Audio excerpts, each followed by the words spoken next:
Hey, hey, Lee is not feeling good. Not good at all. He's struggling. Yeah, I've been feeling rough since 2 o'clock this morning when I woke up. Hey, thanks, James, for saying that. Appreciate that. It is wintertime, even though, I had a question. I did a live earlier, and I have pollen sub out. And the reason I put the pollen powder out, the pollen sub, was because I noticed bees were getting in my pig feed, my hog feed in the corn and taking the dust off of the corn. And they were searching for stuff, right? So I went ahead and put out the sub, and they tore it up. So I had a question, was something to the effect of, hold on, actually, I'll read it directly. I'll try to answer it directly as I can. So the comment was, it was from Matt Hunt. It says, "Why are you feeding pollen sub this time of year? I'm not sure, but wouldn't that do more harm than good? I'm just curious. Thanks, and thanks for your videos." So my thought is, and this is pretty much with anything, right? With liquid feed or pollen sub or pollen patties or anything you put on the colony, if they don't need it, they won't eat it. They won't take it, right? So at some point with beekeeping, even though it is very regional, right? Wherever you're located, it's going to depend, right? That's exactly what DC just said, is it's very regional.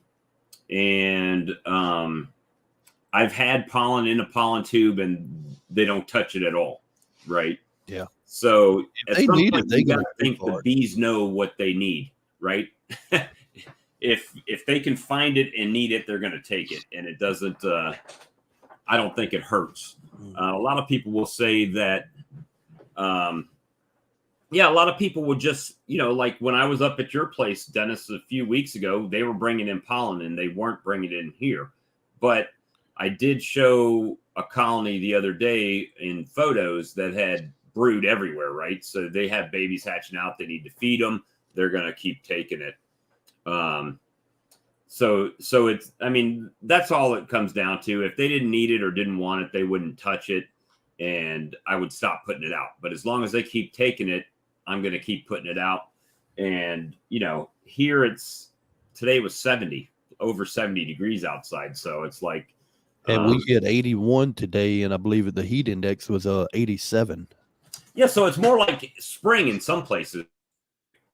So, I mean, it will get cold, and they won't take it. I did take the one colony that I think it's going to end up dying out, I'm pretty sure.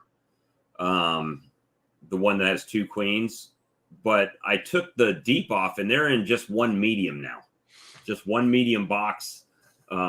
So they may not make it, but we're gonna let them roll with it and see what they do.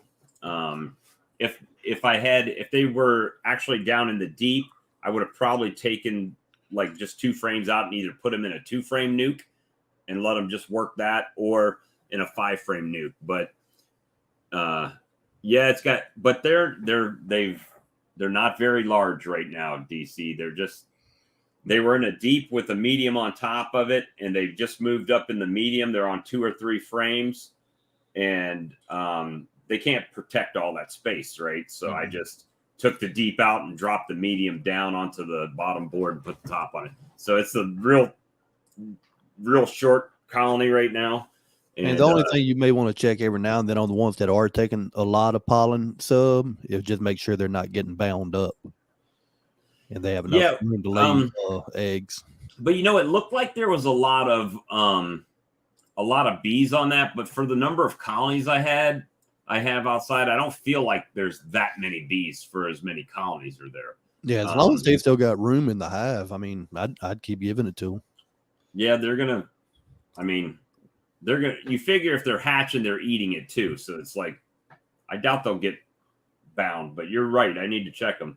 And tomorrow it's supposed to be rainy, I guess, for the morning at least. Yeah, we were supposed to get a lot of rain today. It drizzled a few drops for maybe 30 seconds today and then stopped. But we're supposed to have some coming tonight.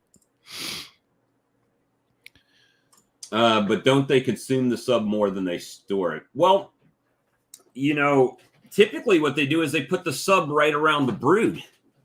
So when the brood hatches out, the new babies, as soon as they're done hatching, they go eat pollen, right? They go eat the pollen sub, and then they come back and clean their cells out, and then the queen lays them back up. So it's been my experience that if they've got, first of all, if they have natural pollen and nectar, they're not going to take the feed at all. And I haven't put really any liquid feed out.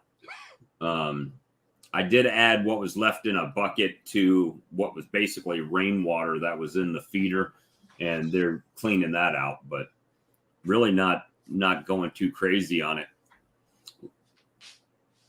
Cold and wet. Yeah, that's the thing. It's just kind of, I've kind of this year, like I said, it was 78 degrees on New Year's Eve here. So I'm going to just keep putting it to them and treating it like springtime, as long as the weather is springtime. No, Lee's sick.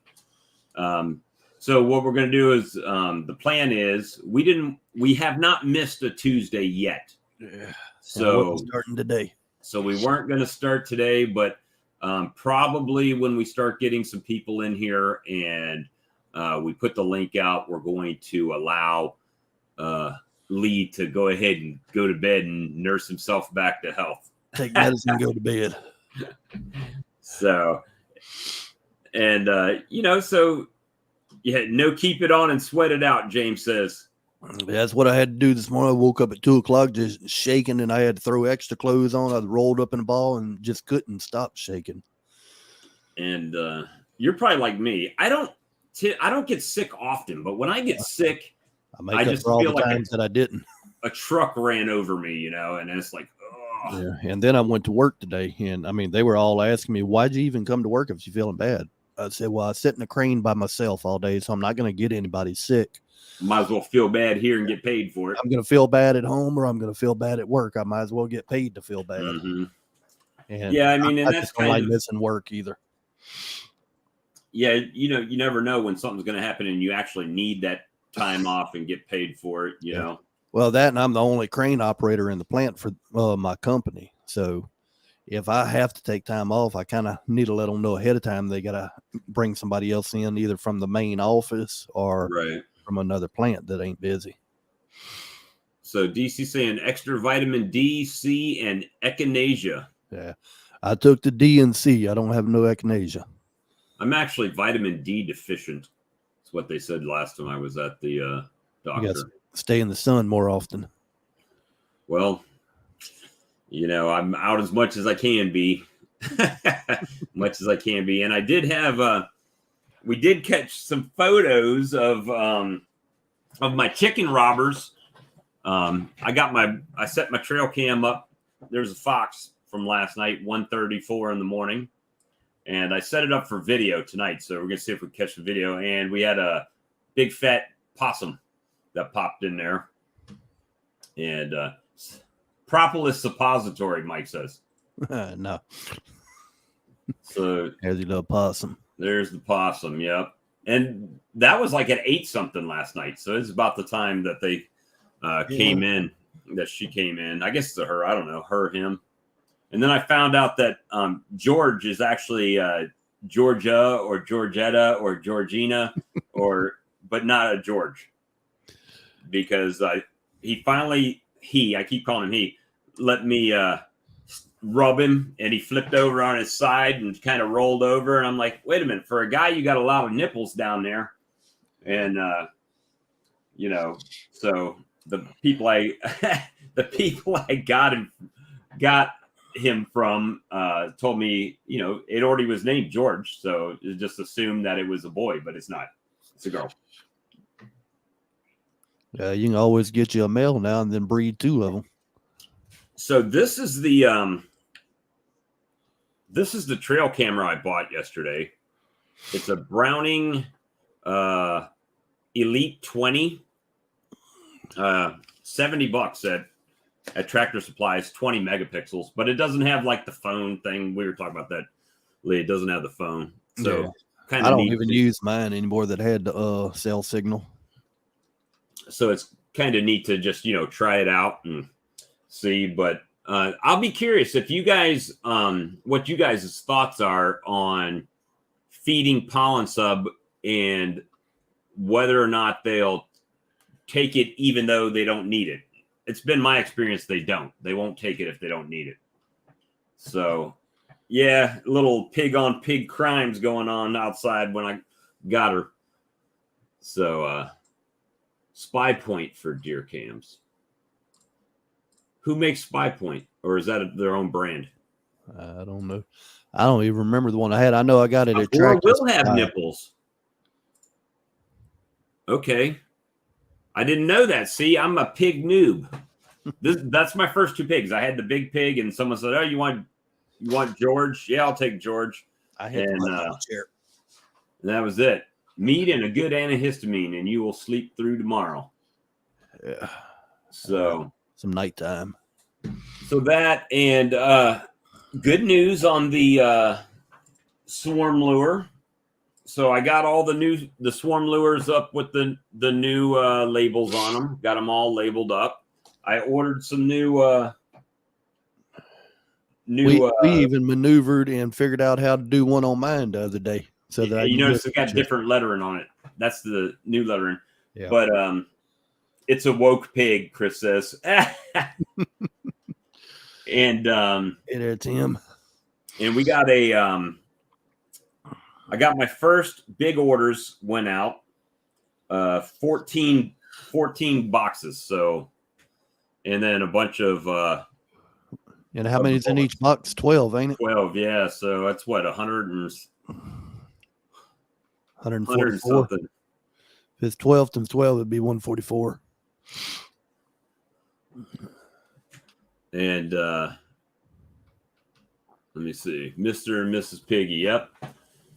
And so it's going along. I don't have as much time as I want to devote to that. I did order. I've got 2,000 bottles and lids coming to ramp this thing up and get it going. I've also talked to Jason Crook, who's he's going to have a booth at Hive Life, and he's going to try. I told him if he pre-sells it, then I'll, on his website, then I'll ship him what he needs to carry with him, and I won't charge him for the shipping. So that's an extra little thing. So I imagine in the next few days, he's going to have a pre-sale on it on his website. It's going to be more on his site than it is mine, but that's because he's got to resell it and make money, right? So that's the goal. And, I think it's funny because everybody that has smelled it says, "Oh, that smells like Swarm Commander," right?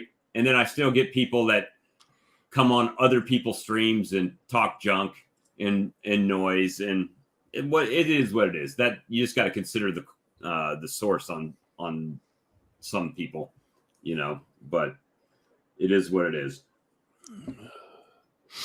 And Apis really hasn't done much this month, but then again, it's that time of the year, right, where it's winter.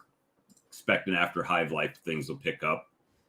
I did find out from Cayman that there are 1,800 pounds of global pollen patty to a pallet.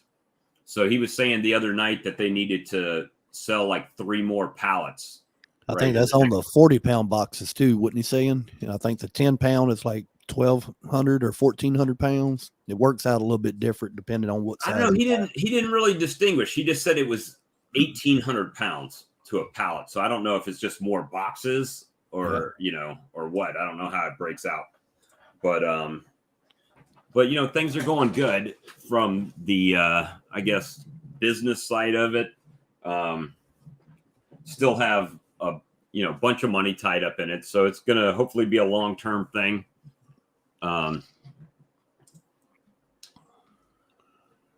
The global patty, Brad, the global patty with the apis in it, there is a pre-order on I know it was on the Hive Life page, but I don't know if it's on the website. I guess I could look. Let's see. HiveLife.com, right? That's what Hive it's got Life under. Conference. I'm pulling. Oh, it's HiveLifeConference.com. Yeah, I'm pulling it up right now. Hey, where are we looking for pre-orders? I know trade show and vendors. Apis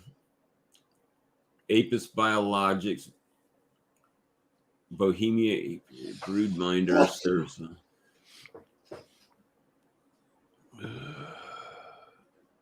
I know they did they did do a Hive Alive pre-order. I saw that come out. I don't know where you got it at on there. Let me see if it's on the Facebook page. Hive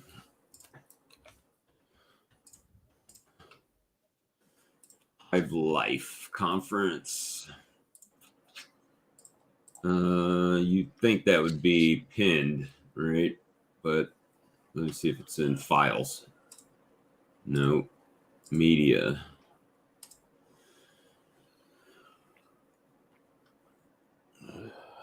Look like Chris got his swarm lure in today. Cool.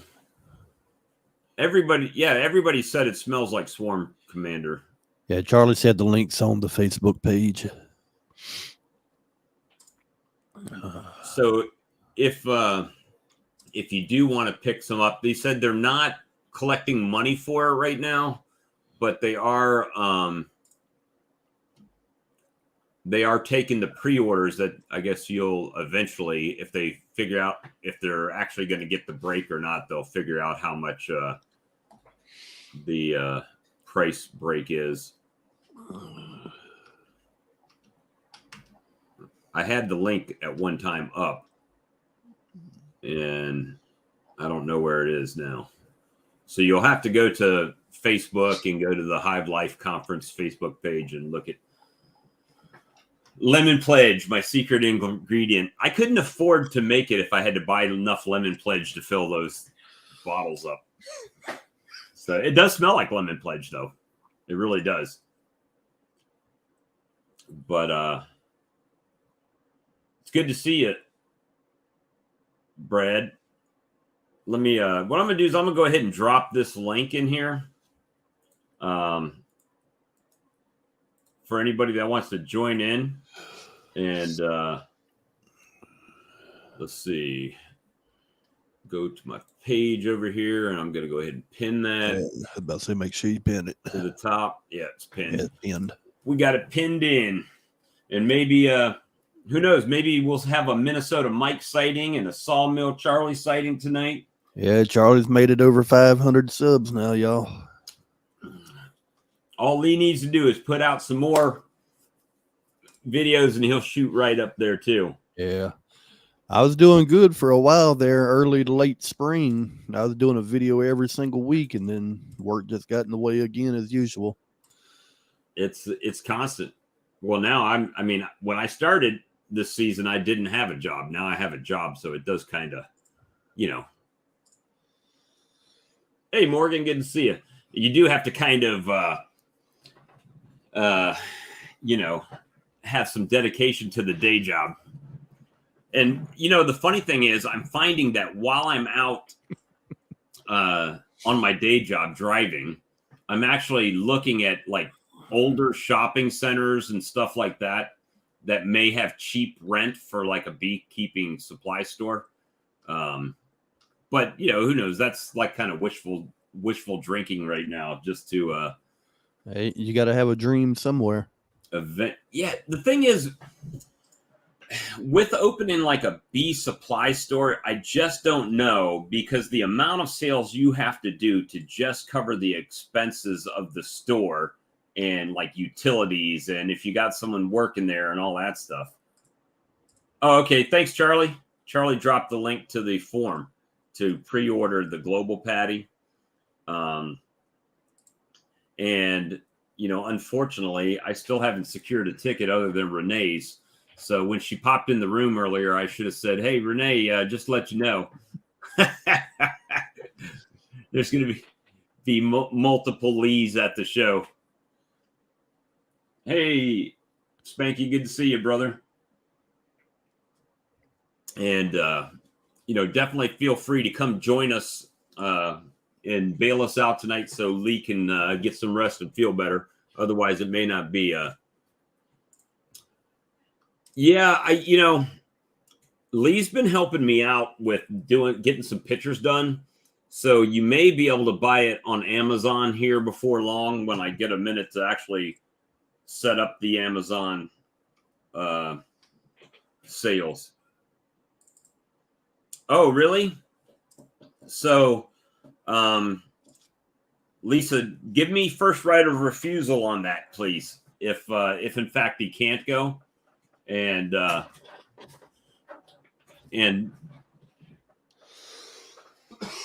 yeah, I think so too. The overhead, the only thing is, if I do just online sales, and this last weekend was kind of crazy because I had those bulk orders going out to stores. Hilco is going to be carrying it, and so is Bohemia Bees. And then I guess I can let it out who in Canada, Dancing Bee has said they're going to carry it. So that'll be total Canadian distribution. They've got 70 locations they supply in Canada. So that is right now, that is kind of the dream is starting to come to fruition. And I've got some other suppliers that have contacted me that I'm working on. I just haven't had time to really send out a bunch of emails and whatnot for that. But obviously you can still get it on my website, guys. It'll be the cheapest place you can buy it is on my website, because I know that I have a small group of dedicated people that watch this stream that buy there, right? So I told you guys when I made it that it was going to be the cheapest retail is there, and then we'll see how it takes off from there. And there's other things I'm working on doing or thinking about doing. Is how I got the bullets. I was thinking about making possibly a peppermint and eucalyptus bullet for beetles. So I just have to see if I can get it where it's not too strong and strong enough for beetles to not like it, but the bees doesn't bother the bees, right? So that's kind of the thing.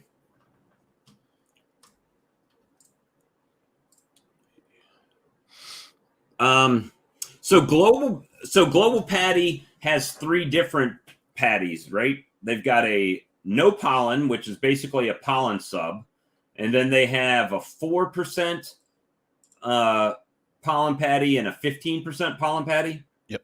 And that's real pollen. That's not pollen sub. That's actual pollen. And they're going to have the Apis Biologics already in them, and that's a hell of a deal. That's a hell of a deal on patties.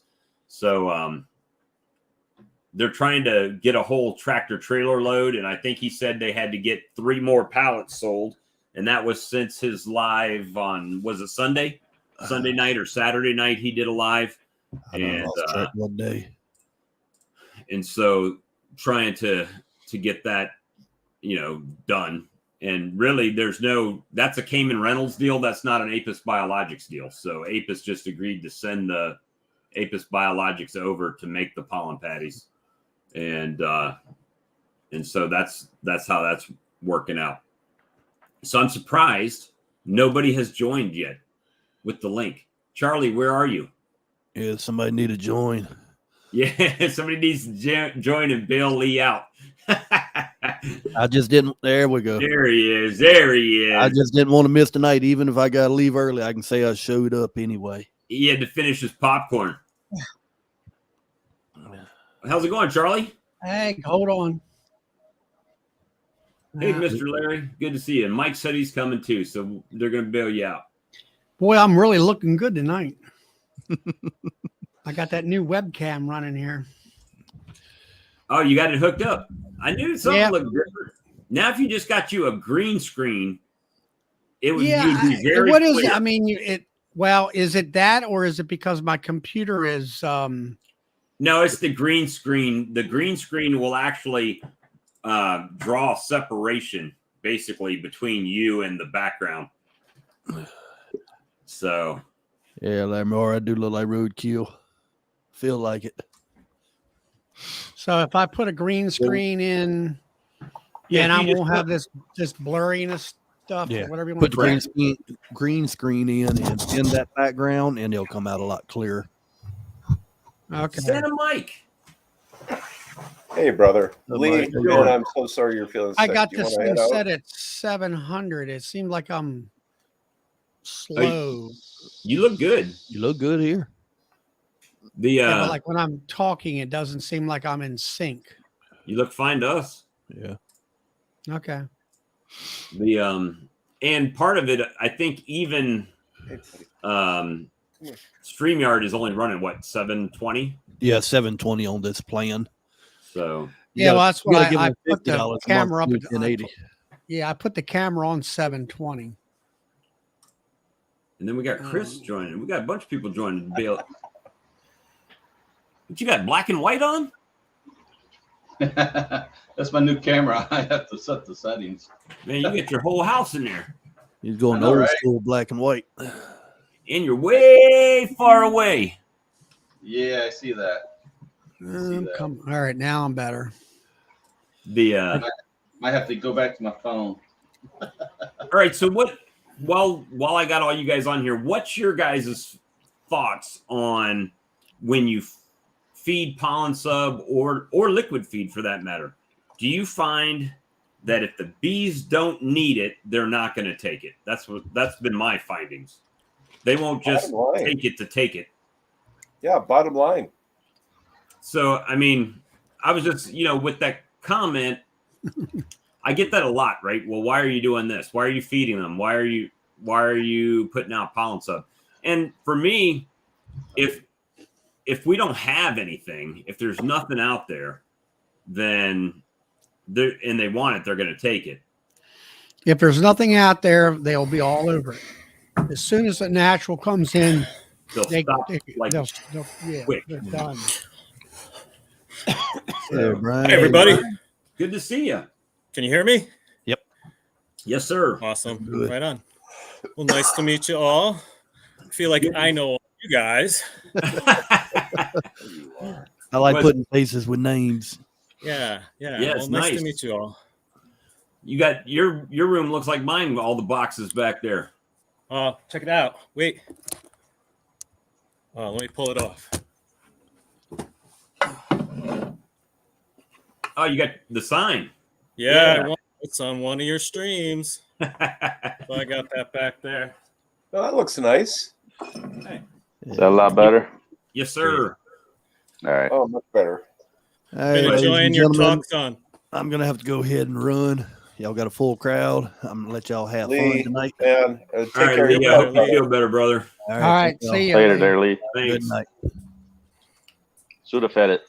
So now we'll get to see how crappy Bob's producing skills are because I don't have the stream deck and all that, But it was nice of Lee to come even when he's feeling bad and sit with us for a few minutes. And man, I'll tell you what, what you guys weather. I know what Chris's is kind of like mine, probably 70s. Yep. Kind of nice out, kind of spring like here. Bees were busy today.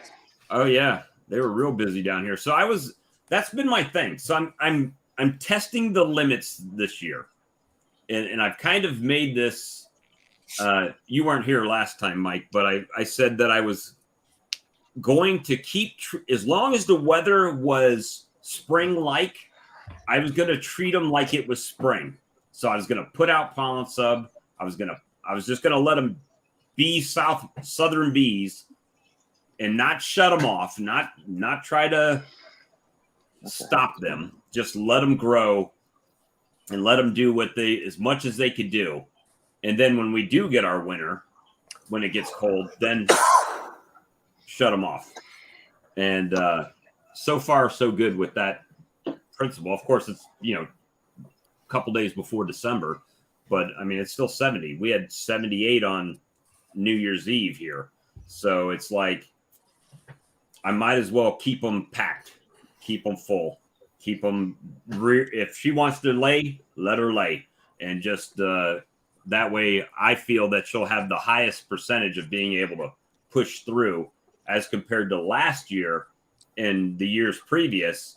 I was doing like everybody else. I was just, once it was winter, quote, quote, I just stopped, right?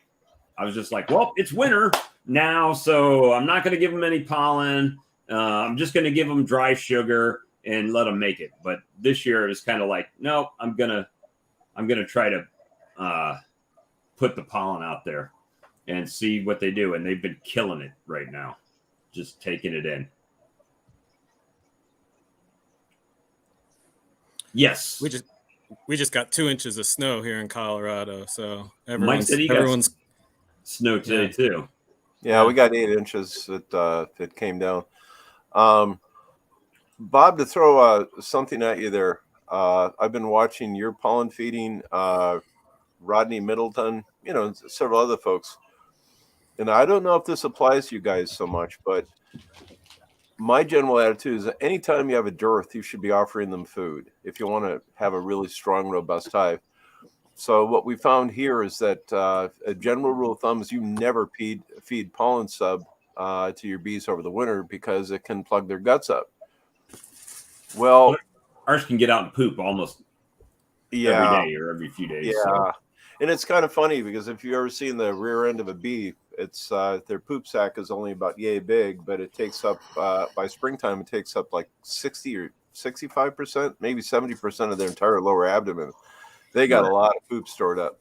But what Troy found out, and I've done this too, is if I'm feeding up here, we'll actually put pollen sub on when the bees are completely shutting down.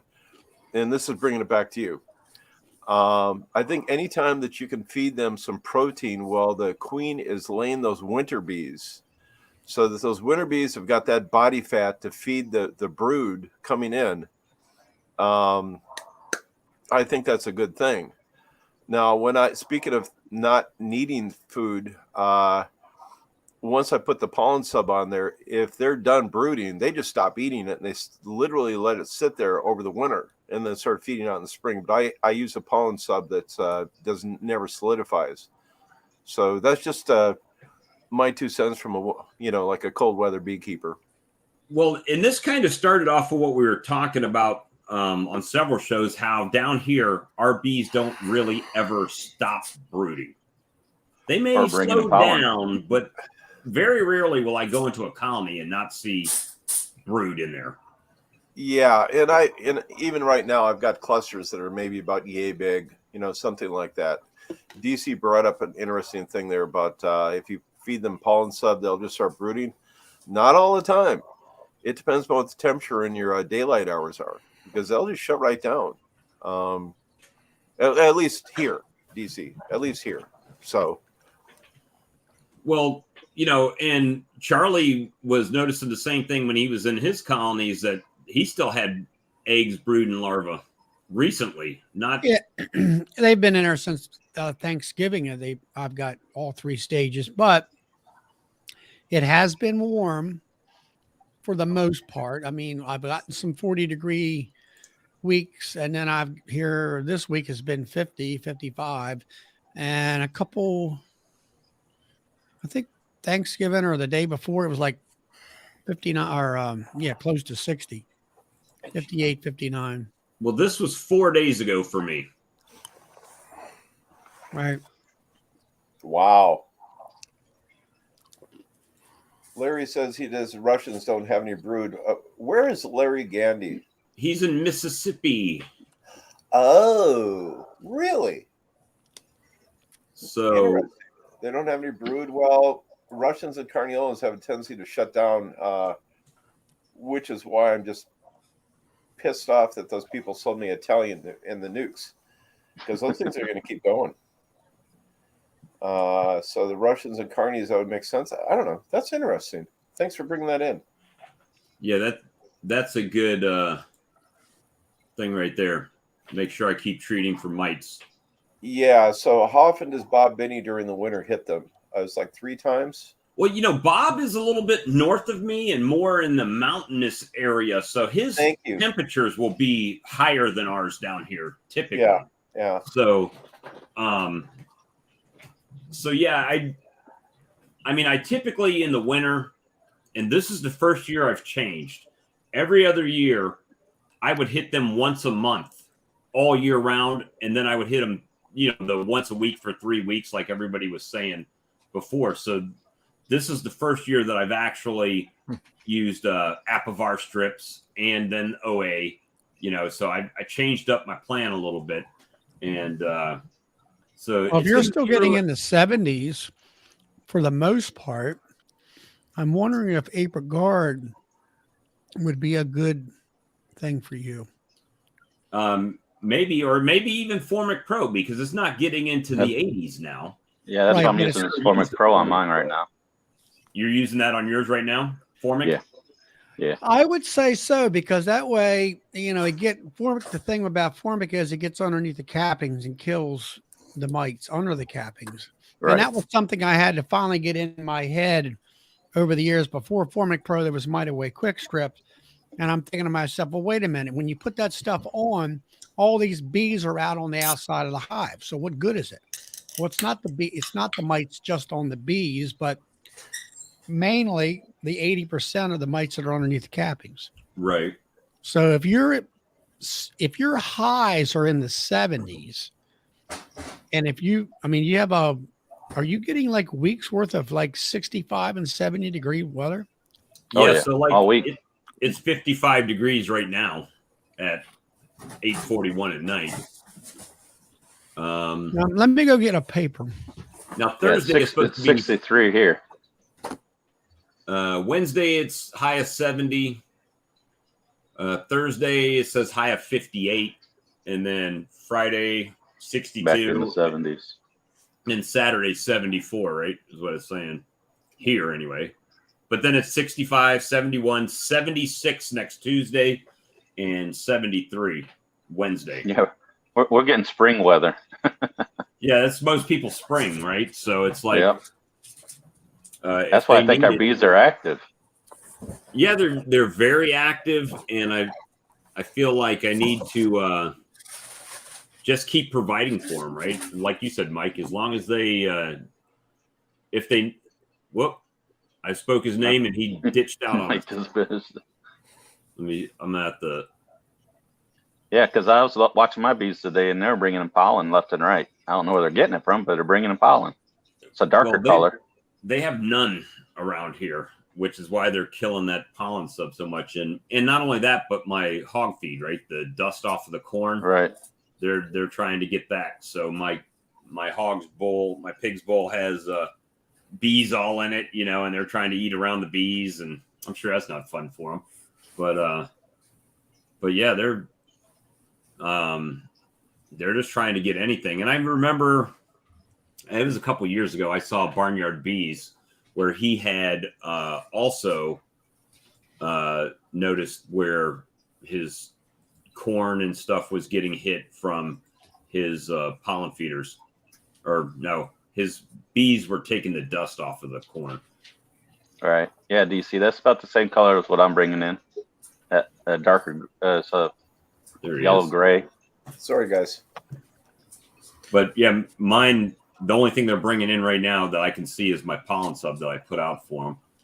And as long as they're going to take it, I'm going to keep putting it out. And I've got probably 30 pounds left for them, right now in the bag. So might as well use it. And, I've they're been really not listening going to to the you. pollen patties.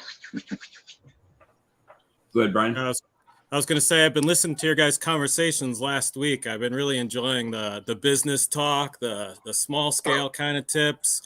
And, that idea of maybe using Apigard or Formic is kind of one of those time saving ones. Instead of going back over and over and constantly doing OA, you guys have the benefit of that temperature that as long as you can see it forward enough ahead that it's going to be that right window. That's one of those ways you could save time instead of going back and constantly vaping over and over again. Right.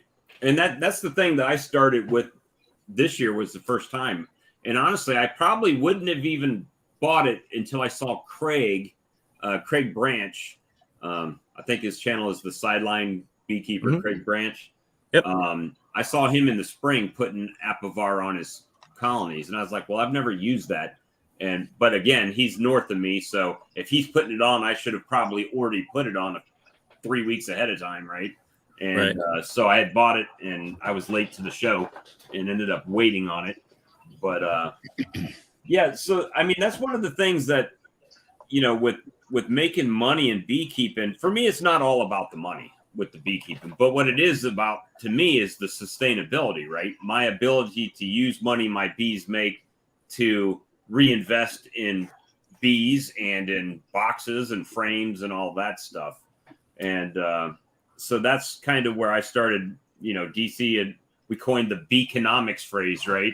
Yeah. And just finding ways to turn, even if it's a little bit of profit. If I'm selling queens, if I'm the only guy around here that has queens and I'm only making $12 a queen on them, then that's I have queens always if I need them, but then I'm offsetting the cost of those queens by, selling queens to other people. So that has helped out this year for sure with my stuff.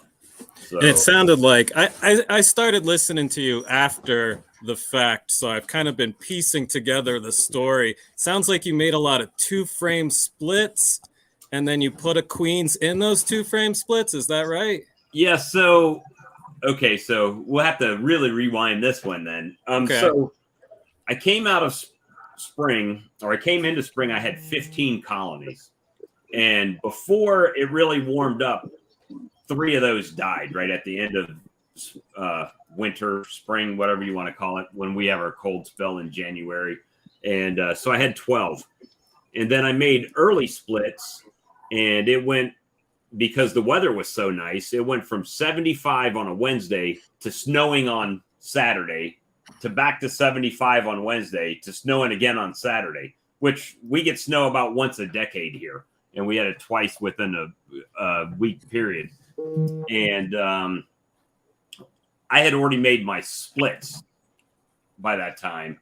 And so out of those 12 colonies, I made 10 splits, 3-frame splits. So that's essentially 3 full colonies that I had split up. Well, they died. All of them died. None of those splits made it at the beginning of the year. So essentially I went back to 9 colonies. And so I bought some queens, I made splits, and then I went and was like, oh, you know what? I'm going to start trying to make some splits with walkaway nukes or walkaway splits. So I bought 32-frame mating nukes, and I had queens because I was doing the reselling of the queens, buying them in 25, 26 at a time, and then it was like, well, I can leave them banked, but that's not real good for the queen. Or I can put them in 2-frame nukes, let them to start laying, and then if somebody comes and buys a queen, I can just take her out. The bees will make queens. So I was able to do that a little bit. And, so I was just constantly flipping queens. I sold 10 nukes. I didn't sell a bunch of nukes, but just a little bit of extra money. That's a good plan, because you can get some laying workers right out of those queens that are sitting in those boxes.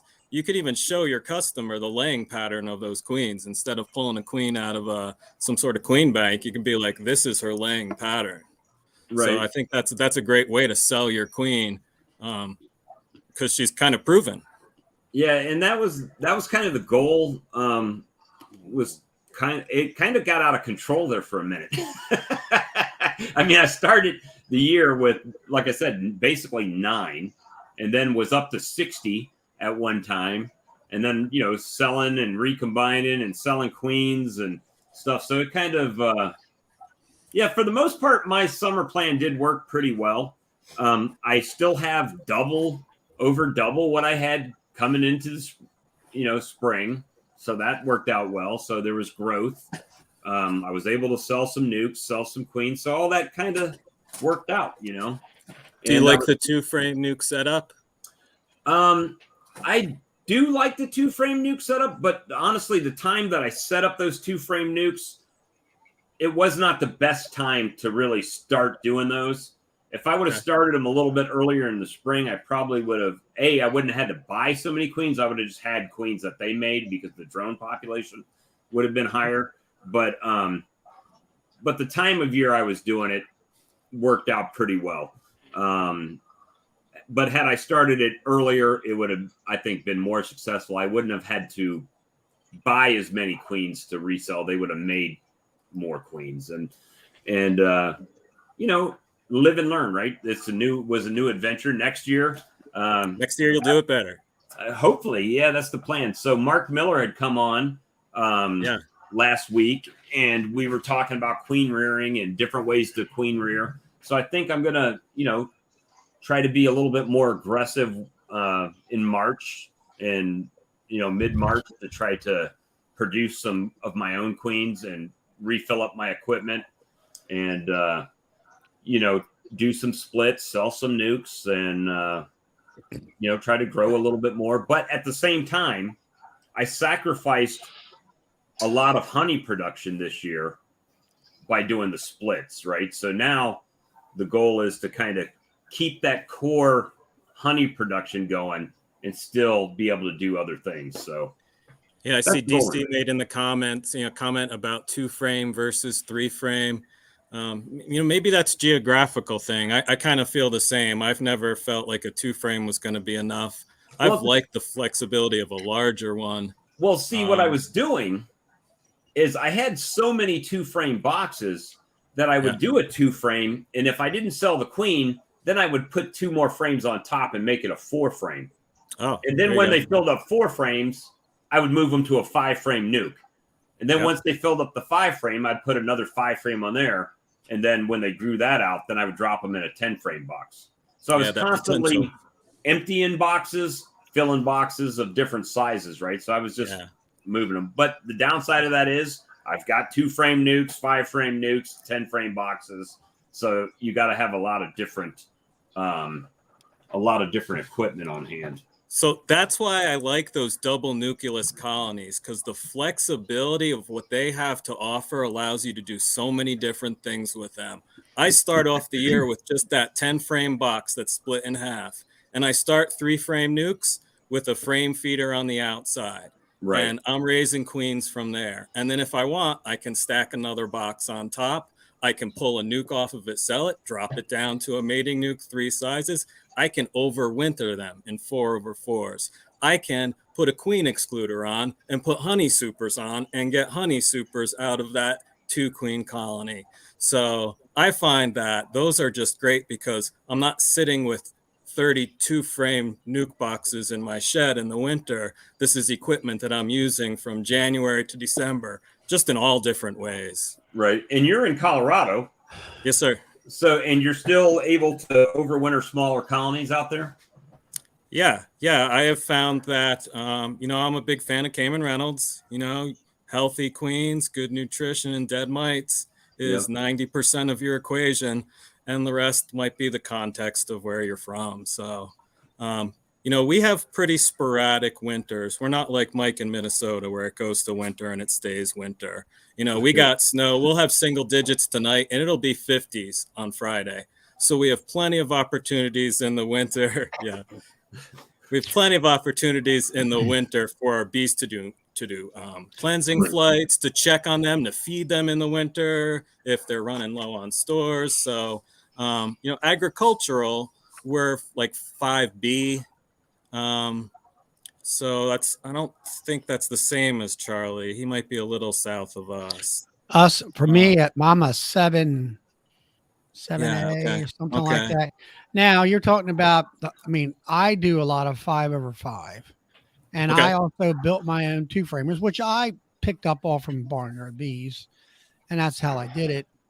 Now, if you're going to do 3 frames, you want 3 frames of bees, for a starter hive, then I would suggest just get yourself a 5-frame nuke, but then build yourself a follower board. Or I think if you like in-frame feeders, then put yourself a feeder in there, which takes that space up. Mm-hmm. Yeah, and then, you could do that too. And then you can, put your 5/5 on top of that. You can get them through the winter that way. Now you're saying you're in Colorado, so you're basically in the Rockies, right? Are you down in the valley? I live in Lakewood, Colorado. It's basically the Denver metro area, the western side of Denver metro area. If you guys know where Red Rocks is, Red Rocks Amphitheater, right? Takes me 10 minutes to get there from my house. Okay. So I'm like 10 minutes from Red Rocks, 10 minutes from Mile High Stadium, right in between there. So I live in the Denver metro area, but right on the edge of the Rocky Mountains. What's your altitude, Brian? Almost 6,000. Oh, and we're dry. We're super dry here because we're right on the edge of the High Plains Desert. So we get about maybe 15 inches of precipitation a year. No hive beetles. We don't have to deal with that at all, but we don't have great forage. So that's part of the... Yeah, so I was just going to ask you, you don't have a lot of nectar sources, do you? And there's parts of Colorado, it's spotty. There's parts that are okay. The metro area is okay because of all the trees. There are parts up north of us where they grow a lot of alfalfa, which is kind of like hallowed ground in Colorado. But you go out east on the plains, you're going to be hitting a lot of nothing or someone else's crop, whatever that is. And, Colorado's just so diverse. You go into the mountains and then you get over the mountains. And then the western part is almost like Utah. So you get back into the desert again. You get that hemp. You can grow that anywhere. Exactly. I see. Now Hale, I know exactly where Ken Carroll is. That's about 15 minutes from me. Now getting back to Formic Pro, the temperature range was 50 to 85. Now I suggest more like it should be 50 to 75, to be quite honest with you. But sound like to me, if you're down there with Bob, with his range of temperatures, it would be fine to put in there now. Yeah, that's where our bong is right now. I got one sitting in there right now. It's been in there a week. You got one pad or 2 pads? Now, see, just one. I got a small hive, so we are supposed to get some low days of like 36 and 34, but then after that 48 and pretty much 50 to mid 70s right now. Right. Yeah, my temp's about 10 degrees warmer than what yours is, Bob. So I was going to tell you something. Now, as far as the Formic Pro, now I put them in him. That doesn't say they're supposed to, but I put a pad in right over top of the brood on my 5 frames, and we did what? I said, yeah, it works fine. And as far as my 10 framers, I put 2 pads in. Now, I do that because I was Dr. Sammy Ramsey. I've had him at my club and different ones, and he has also mentioned him because he was working with AAA Labs over in Taiwan.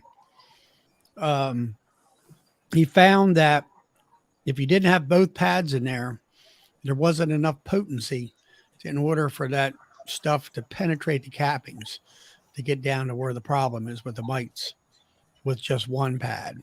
So I've always used the 2 pads. And my biggest problem here is when I had a window of opportunity this year and last year where it was less than 80 degrees slightly. And, and then the first 4 days is the most critical. And then after that, it kind of dries up, and the pad by the 2 weeks, the end of that, it's dry and all that stuff. So that's something, if anybody doesn't have any experience with it. But I watched Bob Benny with the APRIGUARD last year when he put that out, and nobody really actually ever showed that on how to apply it. And once I saw that video, I was like, man, that's the way to go. You can get the tub, make sure you get your tub. That way you can adjust the dosages to what you need depending on the temperature compared to the little tins that you buy. That syringe is really handy. Well, Yeah, now are you using it, Brian? Yep. And what temperature range or what dosage are you running at? Well, I've tried different ones. I've done the on label. Yeah, there you go, Mike. That's it. Yep. Yep. And that syringe is great because you can dial it in. So I was buying the tins before and then estimating, cutting them in half whenever the temperature was too high. But that allows you to, because I run different size colonies. I do mostly 8 frames, but I do some 10 frames. I do small colonies too. So I want to be able to dial that in. It's cheaper. Yeah, but so I mean, if you got enough, let's say a full 10 framer, are you doing the 33 like Cayman talked about for 3 weeks? Or are you doing a Craig Branch move like if it's up in the 90s, or something? Yeah, it all depends on the situation, Charlie. Ideally, I'm pulling my honey supers off, and then the temperature drops magically to the range where I can apply APRIGUARD. But that's often not the case. Oftentimes, I'm looking at the weather, waiting for that window, because I'm kind of like you. I'm a little bit, just like you said with Formic, I'm cautious on that temperature range up top. I cooked a hive this year with APRIGUARD, and, Really?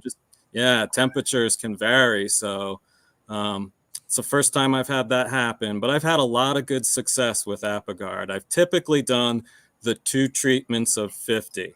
Now, last year I got behind on my schedule and I did the first treatment. And then as I went back in the second time, I noticed most of my hives were broodless. So instead of doing that second treatment, I actually just hit them with oxalic vaporization. I figured that was a good opportunity for. Yeah, I've been wondering ahead, Mike. about combining those, and I've been asking around. Specifically, I wrote to Bob Benny about that, and he said he just didn't have any experience in it. And I've just been bugging the crap out of me. So that's what you've been doing, because as long as APRIGUARD is going to, drop you down your brood, basically shut down the queen. Why not? Let's take advantage of it. Yeah, amen. Yeah. Amen. So the other thing Stan is asking you. Oh, sorry, wrong one. Apologize, I clicked the wrong. Yeah, I misspoke there. Yeah, I see the Texas friendly. I don't like to do it above 85, and it's hard here in Colorado because we can get nice temperatures of 80, and then it's going to go up to 95. So it's hard finding that window. I typically do it, so I have kind of a range of when I'm doing it. I'm not going to pull my honey supers off when we have a honey flow. We have one pretty good honey flow, and then it's done. I'm not getting anything in the fall, so I'm not going into my brood chambers. Charlie, you're looking for ways to save time. I don't go into my brood chambers at all when I have my honey supers on.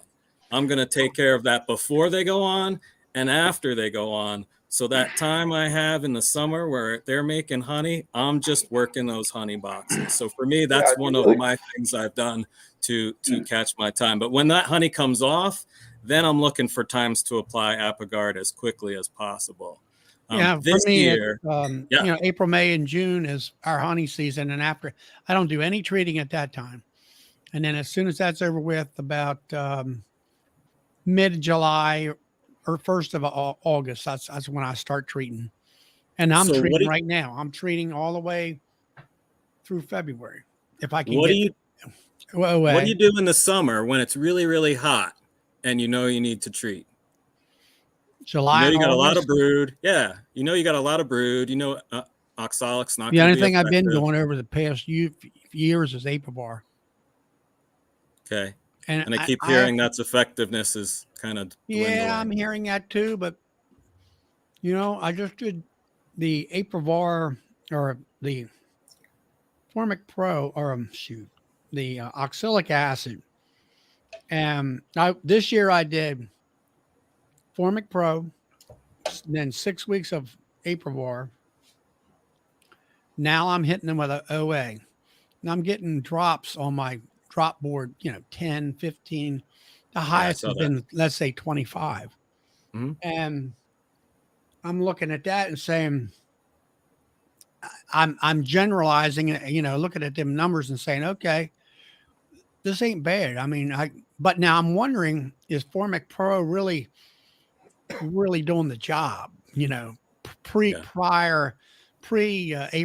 Because last year I had one nuke that it was just covered with mites, the one board.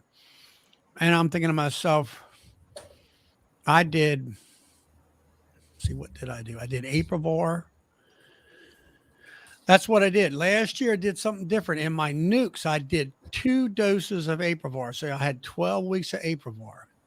This year I got a bunch of Formic Pro. I did all of them, Formic Pro, even the nukes. And I know it says you're not supposed to. And I know the one comment in there, it's pretty hard on them and all that kind of stuff. But on the other hand, now, I'm not talking about a 5-frame nuke here in most cases. I'm talking 5 over 5. It's 10 frames.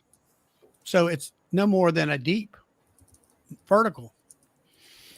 So I put one pad in there right over top the brood. Usually it's, I kind of make sure the brood is, let's say, in one of the boxes. Have you ever overwintered in a single medium?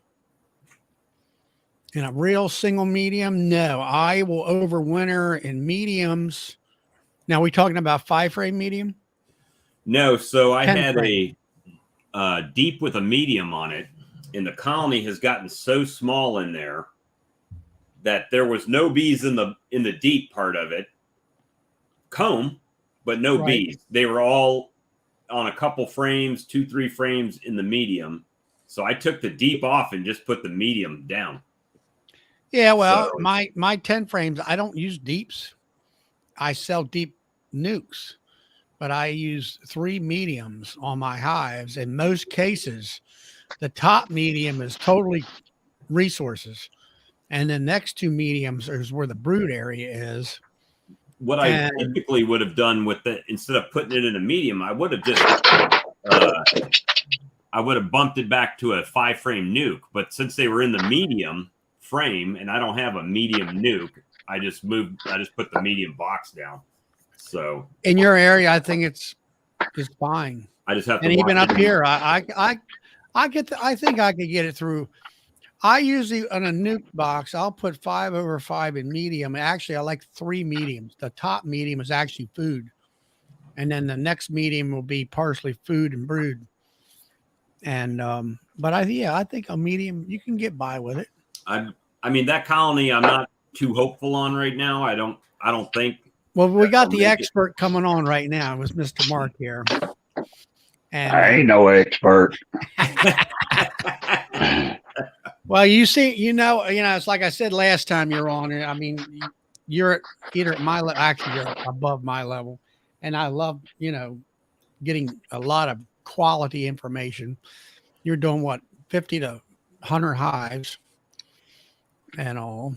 And Mark, where are you? I'm in Northwest Tennessee. Thank you. I completely forgot. Right at the edge of the Kentucky line. North of Nashville, a little bit west. Yeah, I'm 110 miles north of Memphis. Right now it's 60 degrees. It's 60 degrees there, and I've got 8 inches of fresh snow here. Really? Yeah. I was listening to y'all talk about treating. The biggest problem I ran into this year is I put the ApiGuard on early and I shut them down. And then we went into a drought and they never started back. Oh. I'm in trouble with old bees. I'm just hoping they live. Well, I got mostly carnies, so they shut down. They never did. I tried to crank them back up. They never did. So Well, They got a mind of their own. my bees are killing the pollen sub right now. I even tried to. I tried everything I knew. They just wasn't going to crank back up. Just they shut down.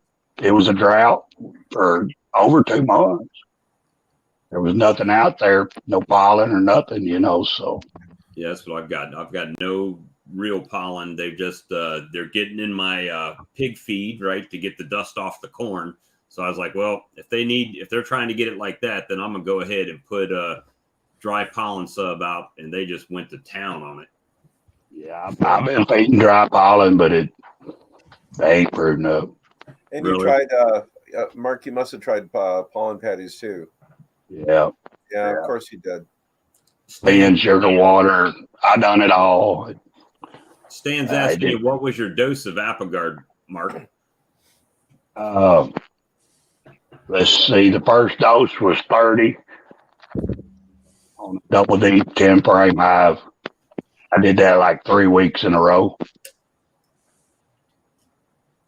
I've never used Apogard. I saw Kanan using it, but I've never used it personally. It was hot. It was real hot. So I was scared to do 50.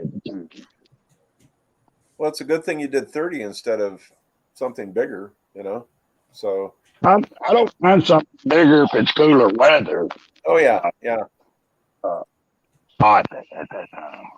Well, guys, if you're new to watching the stream, we put the link up. It's pinned to the top of the chat. Anybody's welcome to come join in the chat if they want to come live on screen. Definitely, if you see somebody that's joined, check out their YouTube channel. Most of us have content out there or some videos, appreciate the likes and subs. Helps us grow our channels.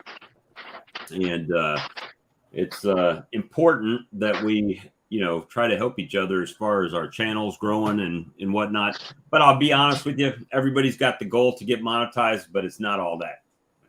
YouTube monetization is not that great. So just don't get your hopes up too much when you get there. So I mean, sometimes you get paid out if you have a good month, and sometimes you got to go 2 or 3 months before you get anything from YouTube.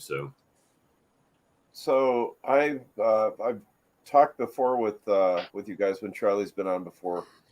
I didn't do the 2 pads of formic, and the reason I didn't was because I had some hives that were I didn't want to potentially mess with the queen, so I did the single pad 10 days, but I did that for 3 doses. So it doesn't penetrate the caps, but as soon as those things open up, it gets to them. So there is an alternative there to the 2 pad thing.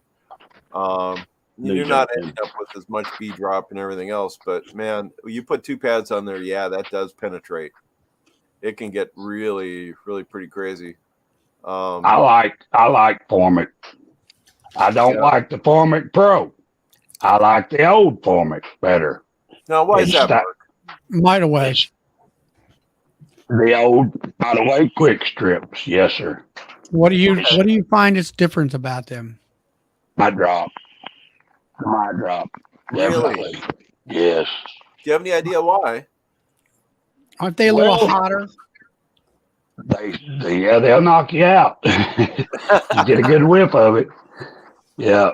I think they done the Formic Pro add for shelf life. And when they done that, they did something different that's just not as strong. But it is. Okay.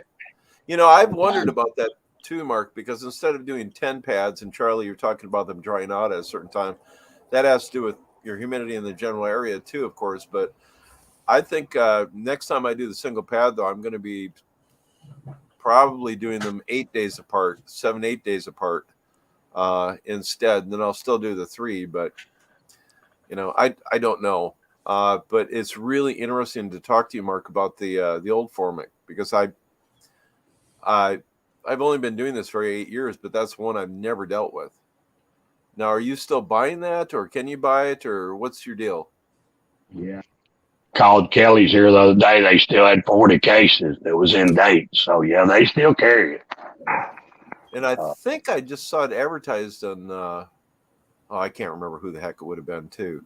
And it really threw me because I'd heard of it, you know, and I've run into it. I've just never used it before, and I didn't know anybody else. Anyways, thank you. So Yeah, it looks just like the other stuff, you know, as far as the pads go. This is the first year I have not used Formic, and I'm worried about that. Why, I don't know, but because I've checked them, they're good. But your Formic also, it'll run your beetles out, and it'll take care of your tracheal mites too. Oh, tracheal? Really? Yes. Now, are you using any kind of thymol in your feed? No, not really. Just No, I realize that's time. more for. Yeah, I realize that's more for Nozema. I just had to ask. No. I just sent Dirt Rooster a that's great. text. We'll see if he'll join in here in a minute. I doubt it. Depends what he's doing. And they also, what I've heard is the big mite down in Africa that what's the name of it, Triopalops or whatever it's called. Yeah, They say Formic could kill it. So that's about the only thing that kill it. There you are. So I'm studying on it. can you still find the Mite Away quick strips anywhere? Yeah, they still carry it. The problem is the shelf life. See, it don't have a very long shelf life. That's why they come up with the Formic Pro. So Daydance says they got a box of them for $153, basically. Oh, thanks, Bob. That's where I saw it. And Man Lake has a 30-pack, what they're saying. Well, 30-pack is $153, $154 at Man Lake. Let's see if I can figure out what the shelf life is on these things. If I'll still use it even after the shelf life. I ain't had no, not at all. Well, the thing is, I bought Apivar from them this year, and when I got them, they were expiring this year too, and they have a 2-year shelf life. So I don't know if Man Lake just bought so many of them they couldn't get rid of them in time and ended up with an older batch or what. But Apivar to me makes a lot of sense. You know, when you put it on early enough to where you can. But I've never used it. It makes a lot of sense, but I've never used it. I couldn't tell you a thing in the world about it. This is the first year I've used them. I typically just, like I said, I was doing OA every single month last year. And then in the fall and in the winter, pseudo winter, I would hit them, multiple times over the winter. And my thought process of doing that was just keep the mite levels low all the time. I didn't feel that I was going to get rid of them, but I felt like I could, if I kept them low enough in the colonies, that it would be easier for the bees to manage. And it worked last year. So this is the first year that I've changed it and went to Apivar and then OA as well. So we'll see. I know I've run into like early in the year I had mites because I didn't treat enough back in the fall. So come spring, about the time to put honey supers on, I had mites pretty bad. So I run the hot guard while I had honey supers on. I've done that before. I've heard mixed reviews on Hop Guard. How do you feel it did for you? It ain't that great. It'll help keep them down a little bit, but it's not something I would depend on. It's Not- not it's for the super cost. messy.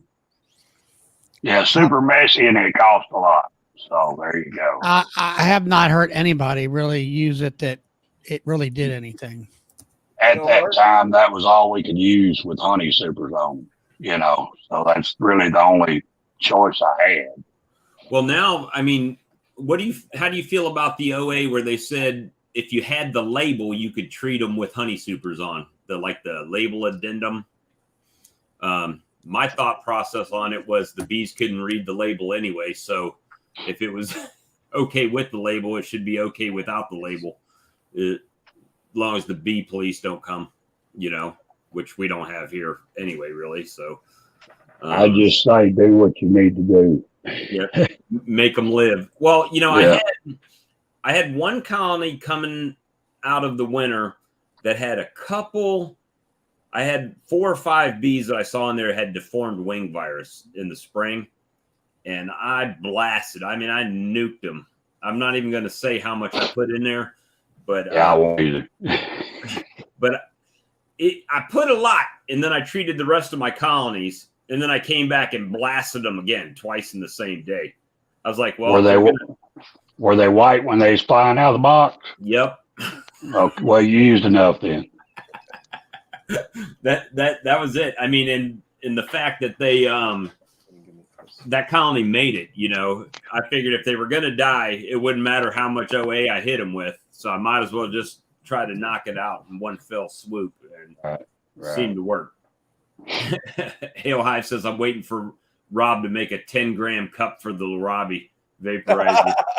Say, by the way, how big is that injector? I mean, how many grams can you put into that thing? Charlie's got the same thing for his ProVap. I don't know how much they'll hold.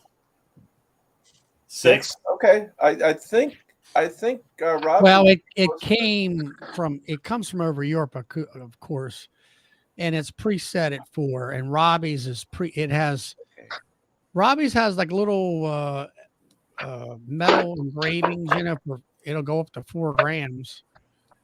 And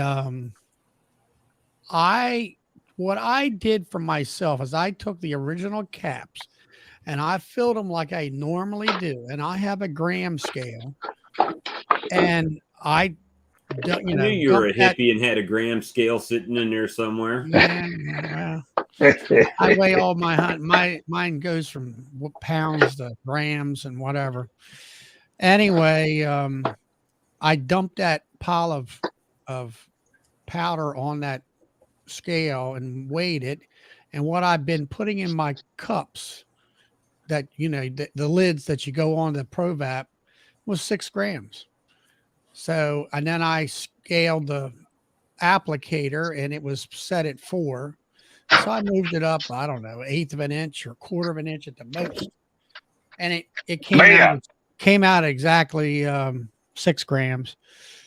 And that's, people say, well, you got your nukes. I says, I don't care what I'm hitting it. It all goes out in 6 grams. And it works.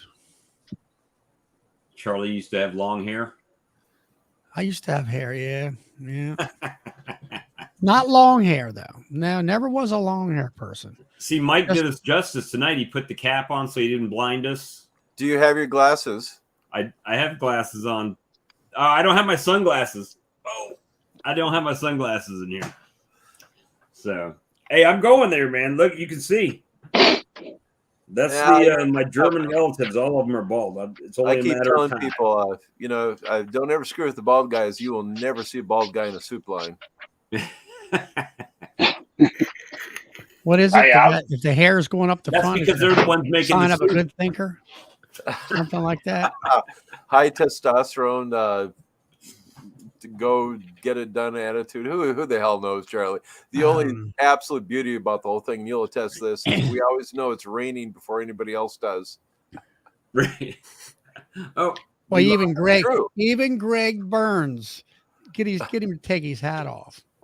Oh yeah, Greg Burns is much taller than he looks on his channel. He's about 6 foot something. Well, I'm 6'2", and he's taller than I am. Okay. When he stopped by, I was like, man, I didn't think he was that tall. So Brian, in the background there, do you have a tank in back there? What is that? That tank? Yeah. That's the Lyson 18-gallon. Bring it up tank. forefront there, Bob. Can you do that? Yep. Hold on. All right. That's the water jacketed tank, though. Yep. You can see there's the funnel that I put the water in for. It's been working out great. I've got, let me see if I can show you. I had to get an inverter because it's 220 volt. Okay. So I have an inverter there. You can't get That way I can move 110 from for it. outlet to outlet.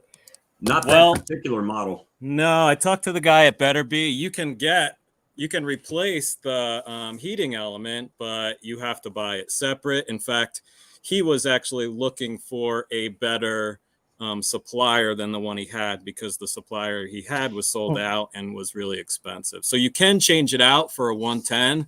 You can change your outlet. This was my easy, quick solution. Because I don't know if I'm going to keep that tank there. I probably Bring that won't. back, Bob. Bring it back up. Yeah, bring it back up. Now pull your camera around there. Now, has that got a sight glass on it or just how? No, it doesn't. So here's where you fill it with water. Yeah, they Here's actually the give it just that little thermometer. bitty thing like that. Yeah, so this is my funnel. I've just been putting in gallon after gallon of water, and then maybe like every couple of days I'll top it off again. But that's it. It's super nice. I don't have the one drip, as you guys call it. That'll be my next purchase, the one drip valve. But that's going to help me out. You should just get the air valve like I've got. Yeah, I don't think I want to listen to the compressor constantly. Yeah, I still can't believe he didn't run an extension cord, for his compressor. He had Next it year. inside the house running. I'm surprised your wife didn't kill you. Nah. Well, all she's hearing is ching, ching, ching, ching, ching, ching, ching of the money that she's hearing coming out the valve. No, that's important. That's important. So did any of you guys catch, what was it, Bob Binney's last video or whatever, when he was talking about his tanks? And they weren't water jacketed. They were just the water at the base. And it was his brother-in-law, if I remember right, that actually designs tanks for other uses. And he says, you don't need a water jacket. And I don't know anything about this gentleman. I'm just bringing it up. So I thought that was very, very interesting. Yeah, mine's not water jacketed, my bottle and tank. I've got the 18-gallon electric that's not water jacketed. Yeah. Okay. So you have the heating element just at the base? Yep. I can't remember, Bob. It's like coiled on the inside. It's got a coil on. Yeah. So that's something else that I've seen. Then actually, I talked to Troy about this because he's got the 55-gallon drums, and he puts these doggone like these heater bands on them. They cost like $300. And I started looking at them, and it turns out you can get a silicone heating band for half that price to fit on there. And I think they originally used them there, Charlie, to bring diesel up to temperature. Well, they got those honey blankets, and a friend of mine who's a commercial guy, Good night, Lisa. he does 55-gallon drums of honey. And he was telling me here on a chat that the one, I forget how, like you say, it's like, I'll say it's $300. And it heats, the whole blanket heats at one time. And then he called the company up and said, well, wait a minute. How about when my drum is half full? Do you make one that heats in, I'll say, in sections of that blanket? Oh yeah, we do. That's like $900 for that heater, for that blanket. Yeah. Okay. So and he says, forget that. Yeah. And Jeff Willard even took some of those silicone bands and puts them around his 7-gallon buckets, for pouring. So the only problem is I have heard the guy, where you get the bands around your plastic buckets. Yeah. You watch out real close because one guy come a hair of melting the bucket and everything else. So Charlie, I'm jealous of your heating tank, incubator, refrigerator, freezer. That's a future project for me for sure. You must have got my text. I did. Hey, Randy. Hey, Randy. We needed some comedy relief, so I had to call you in. I'm having a hard time just looking at Randy on camera here because he's not going through a drive-through. Yeah, you have some unusual lighting tonight. Don't worry, there's something to eat around here. Amen, brother. There you go. You doing all right? Yeah, doing good. Good. You getting all prepped up for the hive life? Man, we've been busting it trying to get stuff done. That's where we were just working on another shirt design. I We like gotta make the wardrobe change, right? Yeah. Now that we got the dirt roaster the on. dirt rooster hat There you on. go. Look at that. Hey, that's what I'm talking about. So, hey, I like those shirts that you designed that you had your wife showing off at the back of your vehicle there. Oh yeah, yeah, You did yeah. I real good with designed those. everything. You know, I designed it all. Pick the coloring and everything. You're like, this would look Everything. great. Oh, look, he just hung up on himself. He'll be back.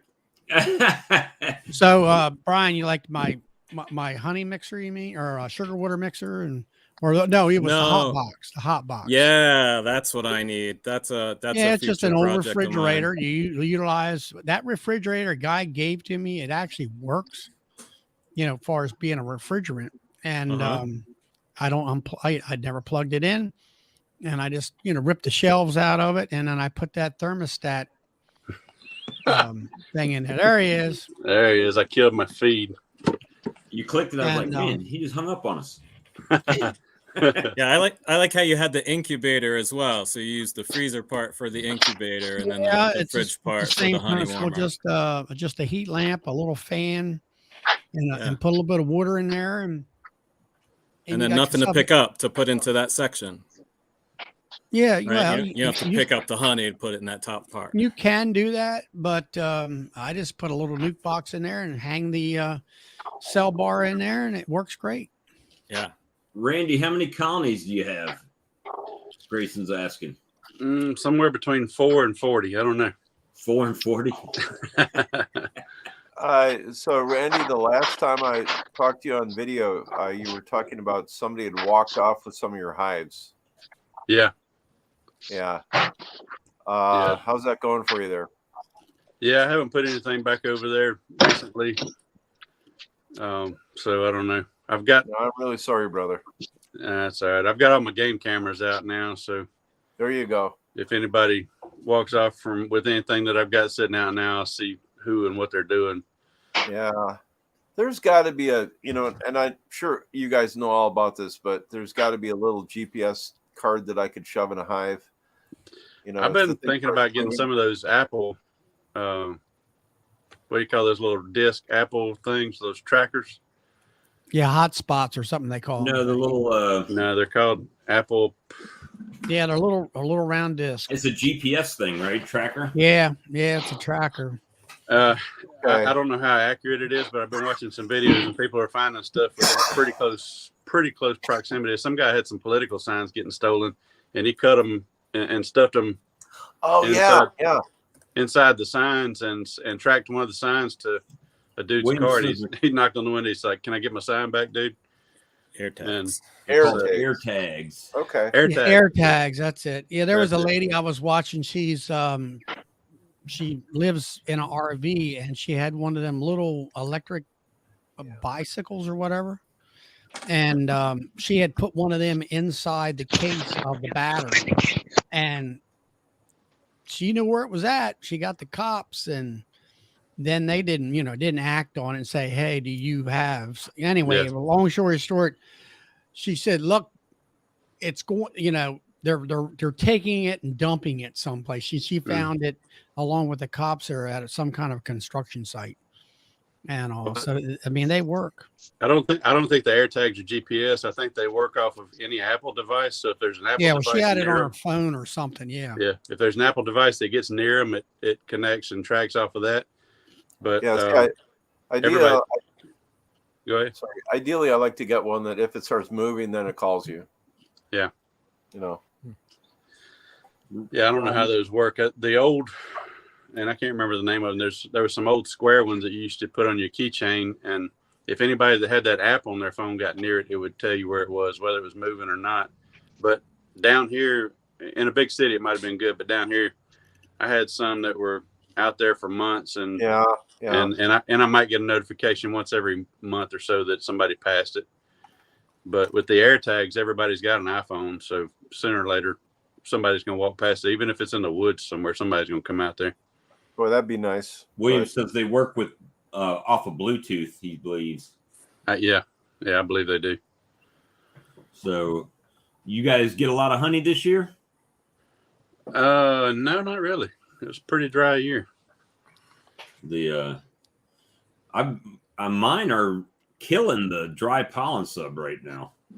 My brother's usually the one that produces all the honey, and he didn't pull any honey this year. Usually he'll make 6 to 8 drums, and he didn't pull anything this year. So I really don't know an accurate count for how far we were down, but it was down.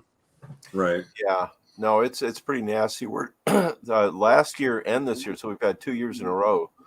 Our production's been down literally 80%. It's what the hard numbers were after we sat down and figured stuff out. Yeah. I don't have any hard numbers, but I know as a beekeeper, you're supposed to complain about how bad your yield was anyway. Okay. So Randy, It's a prerequisite. There's another T-shirt idea for you there, brother. That's funny. So with We your don't brother with the complain honey, about does drought. he retail or wholesale it or something, or My stores and dad, stuff like that? he's got 2 Allstate agencies he's running, and my dad usually takes it all and wholesales it to mom and pop stores and vitamin stores, things like that. So he's got a dozen or 15 stores around the coastal area that sell Stinger Juice is the label that sells Stinger Juice, and so he keeps them supplied. And normally ends up having to buy a couple more drums to keep going the whole year. Okay. Stinger Juice? Stinger Juice. That's the label on the honey? That's my dad and my brother's label. Oh, that's neat. Yeah. Very, So very that nice. was the name my brother came up with, and my dad's like, I like that. I'm going to use it. He's like, That's good. that's my label. Is it? As long as you don't find out it's trademarked already when you go to bottle it. Yeah. Yeah. I just went through that. That cost me over $500 to trademark the That's Swarm horrible. logo. So, plus, not to mention the labels and the labels and the packaging that I had already purchased. So, had to start over on that. Yeah, I don't know. I don't have anything trademarked. I looked into it, and it was a bunch of money for every category, and I was just like, you know what? If somebody trademarks it, I'll move on to something else. I don't really care. I only trademarked the Swarm lure in agriculture. So. But who's gonna trademark 628 Dirt Rooster? I mean, I don't know. Well, Well, now that you mentioned it, I am. Came out. Be ready for that letter, sir. No. The bad thing for you is you would be hated by so many people it wouldn't make any difference. Right, they wouldn't. Oh, they wouldn't buy it. absolutely. No, Yeah, I wouldn't make you close down. I just make you pay me royalties. Oh yeah. You can still operate as normal. Just I'd just be like, you know what? write the Them check. shirts, I'd just say them shirts was a hassle anyway. Hey, Vincent. And then, well, your wife's rebranding anyway, right? With you guys got the new honey label and everything too, right? Yeah. Yeah, Coastal Grove. So that's our ladies' apparel and the honey brand. So my thing was, I thought it would be better. I could have just kept going, right, and wait on that letter to come to tell me to stop. But I figured it'd be my luck that every company in the United States would pick it up, and they'd be like, "Oh, you owe me $1 million," and I'd be like, "No, Oh, that's man. good." Bob, I just can't believe you didn't do a trademark search. Well, believe it or not, there was one store, and it's a big YouTuber, and I did Google it, right? And I didn't find anything on the market originally. And then someone that was going to buy the product to put in their swarm traps said, "Oh, well, someone's got this." And so when I looked them up, they had a 1 ounce bottle for $19. Okay. And the logo was not, I mean, mine was professionally done, and theirs might have been, but it didn't look as nice as mine, but it was very similar. So I was like, you know what? It hasn't gotten into any stores yet. I might as well just do it now. Absolutely. Don't back into that buzzsaw.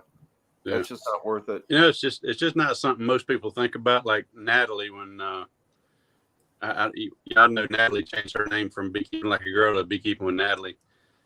The woman who had Beekeeping Like a Girl contacted them after Natalie's channel started getting some traction and kind of wanted, I don't know if she wanted the channel or what she wanted, but Dawn called me. She's like, what should I do? I don't even know if this is real or not. So I did a search on it and I gave her all the information. I'm like, yeah, she actually trademarked it several years ago before your channel was even running. And so, you know, you just never know. Because Right. who thinks that a 13-year-old kid's going to have a channel that turns into something? So, you know, why would you trademark something Depends like how many that? times Cayman mentions it. Yeah. Cayman mentions it 4 or 5 times, and all of a sudden, boom, channel's blown up. Yeah.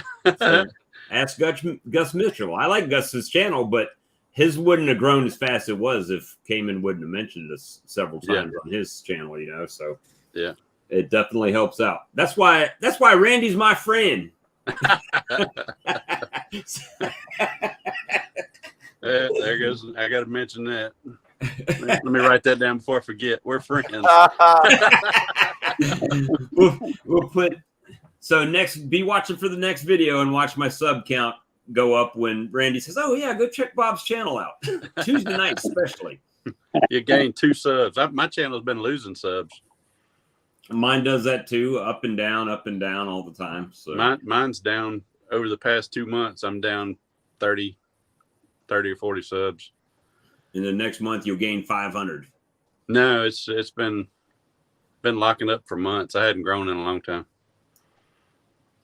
So I guess the shine wore off, and this is where we're at.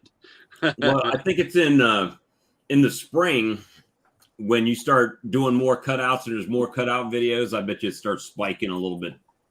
It will, but not like it used to. It used to grow a consistent 1,500 subs a month, and when I got verified, it locked up. Really?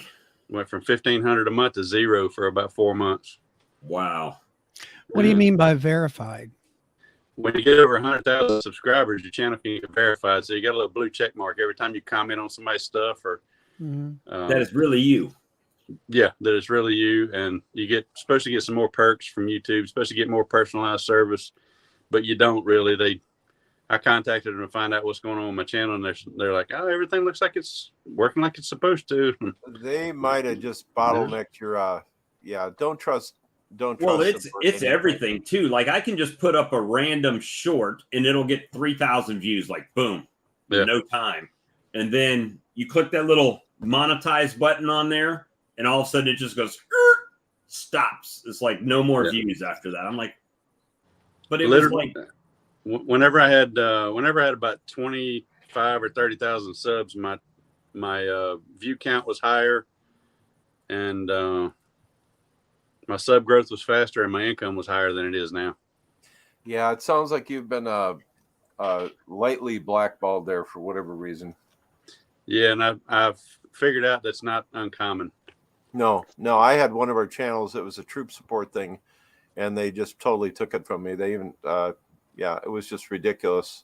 Supporting Minnesota, National Guard in Afghanistan, and they just shut that thing down. It was really pretty pathetic. But I could be wrong, and I don't really know. This is just me speculating, but there's so many new beekeepers out there on YouTube that are not monetized.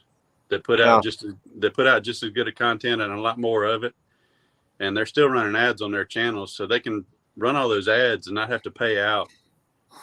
Instead of a channel that's monetized and they have to pay royalties. I was wondering about that, Randy. I think YouTube's cooking the books, but that's just my opinion. Well, that would be a shock. Well, you're on TikTok now too, right? Huh? You're on TikTok now too, right? Yeah, but I hadn't monetized on TikTok. I don't know anything about the YouTube algorithm, Randy, but I'll tell you one thing I like about your videos that makes yours stand out is the photography montages you do at the end of them. I Yeah, very love much. those. Those are incredible. So That's just I don't know what YouTube's saying, but I'm saying keep doing that. I just Yeah. I just like photography. There's a camera within arm's reach everywhere I go. There you Well, go. you can tell you do it well. But Yeah, by all I means. just like it. I don't think I'm that good at it, but I've been a claims adjuster for 32 years now, so I've always got a camera on me, and You've for taken a lot of pictures, Randy. yeah. So for in 32 your years, business. taking claims shots, and we used to. Yep. I started out. We had film photography back then. I used to have to buy film by bags of 100 or 500 rolls, depending on how many exposures I wanted. Yeah. So I went through a lot of film back in the day, and then when we went to digital, I just started wearing cameras out. But Yeah. I enjoy it. No, Well, that's one trick that people are doing too is some like that are professional YouTubers, right? That's all they do all the time is they'll go back to their old videos and re-edit them and put a new thumbnail on them and re-upload them and run them again. So they're not really making new content, but they're still uploading content constantly. And that's not a bad idea, especially since your editing style has changed, and now the editing software can do a lot more as far as color grading and audio dialing in, stuff like that. You can take an old decent video and make it a really nice new video that's edited down a little bit better. And I've thought about doing the same thing, but I've just got so much stuff that I haven't edited yet that I haven't done it. That's my winter's project here, Randy. I got a hold of Shotcut. It's a multi-platform thing. Yeah. And it looks pretty similar to Adobe and its effects and whatnot. But I'm like, I am so bad at taking. I was a photographer too, Randy, for my job. And my Okay. monthly bill was $1,500 for the film and everything. And so my wife must have knew Randy was here. She brought food. look at this. But I'm with you there. So Can you push it through the hole there? It wouldn't hurt for the us to camera. go through. BLT, anyone? Don't hold that any close to the camera. I got a Siamese here that'll go right through the web. That looks Nice good, bacon on toast. I've been using iMovies and editing thumbnails with Adobe. Interesting there. So, Mark, somebody asked much earlier, do you have a YouTube channel by any chance? No, That's okay. That's probably a good thing. I don't even know how. Time. You don't even know what? I don't even know how. Yeah. You How just do you point go your about doing camera at it and film. I pretty much go live all the time now. Yeah, I can't same even here. run a table saw. Well, I was going to ask, we're all going to ask, what the hell did you do to your thumb, Mark? The table saw bit me. What do you mean? So you were sitting on the couch watching the football game, and the table saw came up behind you. It just bit me on the finger. Yeah. For some dumb reason, I put my finger on that blade. Hey, You don't have the Luckily, new one. You see the new saw that if they show it like they put a hot dog on the table saw, and when it gets up to it, it just drops the whole blade down. Yeah, no, I can't afford nothing that fancy. Now, Yeah, for that's some called reason, I soft just saw. had it set to where it was just barely cutting through the wood, so it just barely nicked me. But if I'd have had it set all the way up, it'd cut my finger off. yeah, I ran my middle finger up in a bandsaw into the fingernail a little bit. Probably when I was in my early 20s. I used to have a long ways scar on the end of it, but it's done gone now. But that was my only saw mishap, thankfully. How's your feeling in that finger, Randy? Oh, it's all there. Mm-hmm. Yeah, I did the same thing there, Mark. I got the middle finger and went up like Randy was talking about. Then my son actually lost one of his digits. So it's we've got our movie friend here, Casey Dame. You can look him up sometime. He's done some shit movies like Star Wars, Lord of the Rings. But he had a great thing all those B films. I got you.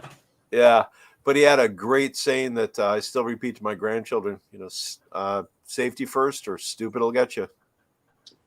I've got a controversial question. Y'all might want to answer it, you might not. I don't know. What about treated wood, pressure treated wood for beehive, for bottom boards and top?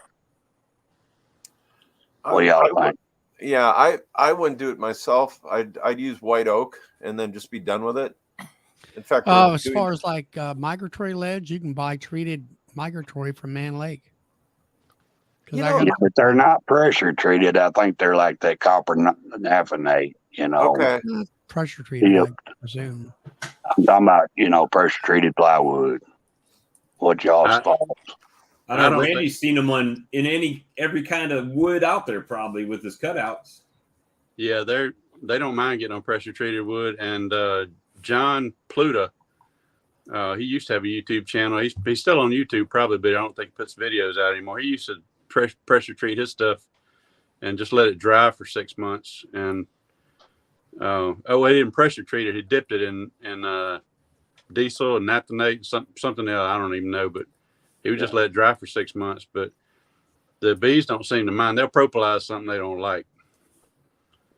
So I wouldn't have a problem with it, but you ask don't that know. question at a bee conference and you're going to get shouted You down. get 500 different answers. Well, And pretty much Hey, do Randy, anything on that YouTube. John Pluta, wasn't he up? He was like up in Georgia or somewhere, maybe. Yeah, and he have pressure one where he had treated. like a hive that was like 15 boxes tall or something like that one time.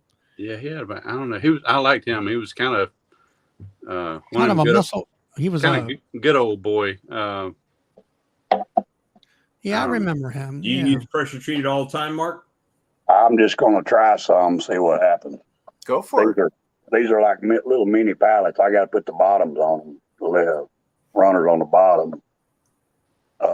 I've got some made out of regular wood, but I'm going to try the pressure treated. I don't think we're just going to have a problem with it. I don't think the bees have a problem with it, but what I like better than that is that concrete form board. It's plywood, but it's water doesn't affect it, heat doesn't affect it, it doesn't warp, it doesn't delaminate. Randy, what is that? What's it called? Is that the stuff they use in the bathrooms now? No, this is actually used for commercial concrete forming work, but Bob Benny's using some to make some tops, but it's a different brand than what we have, and I can't remember the brand. Advantech?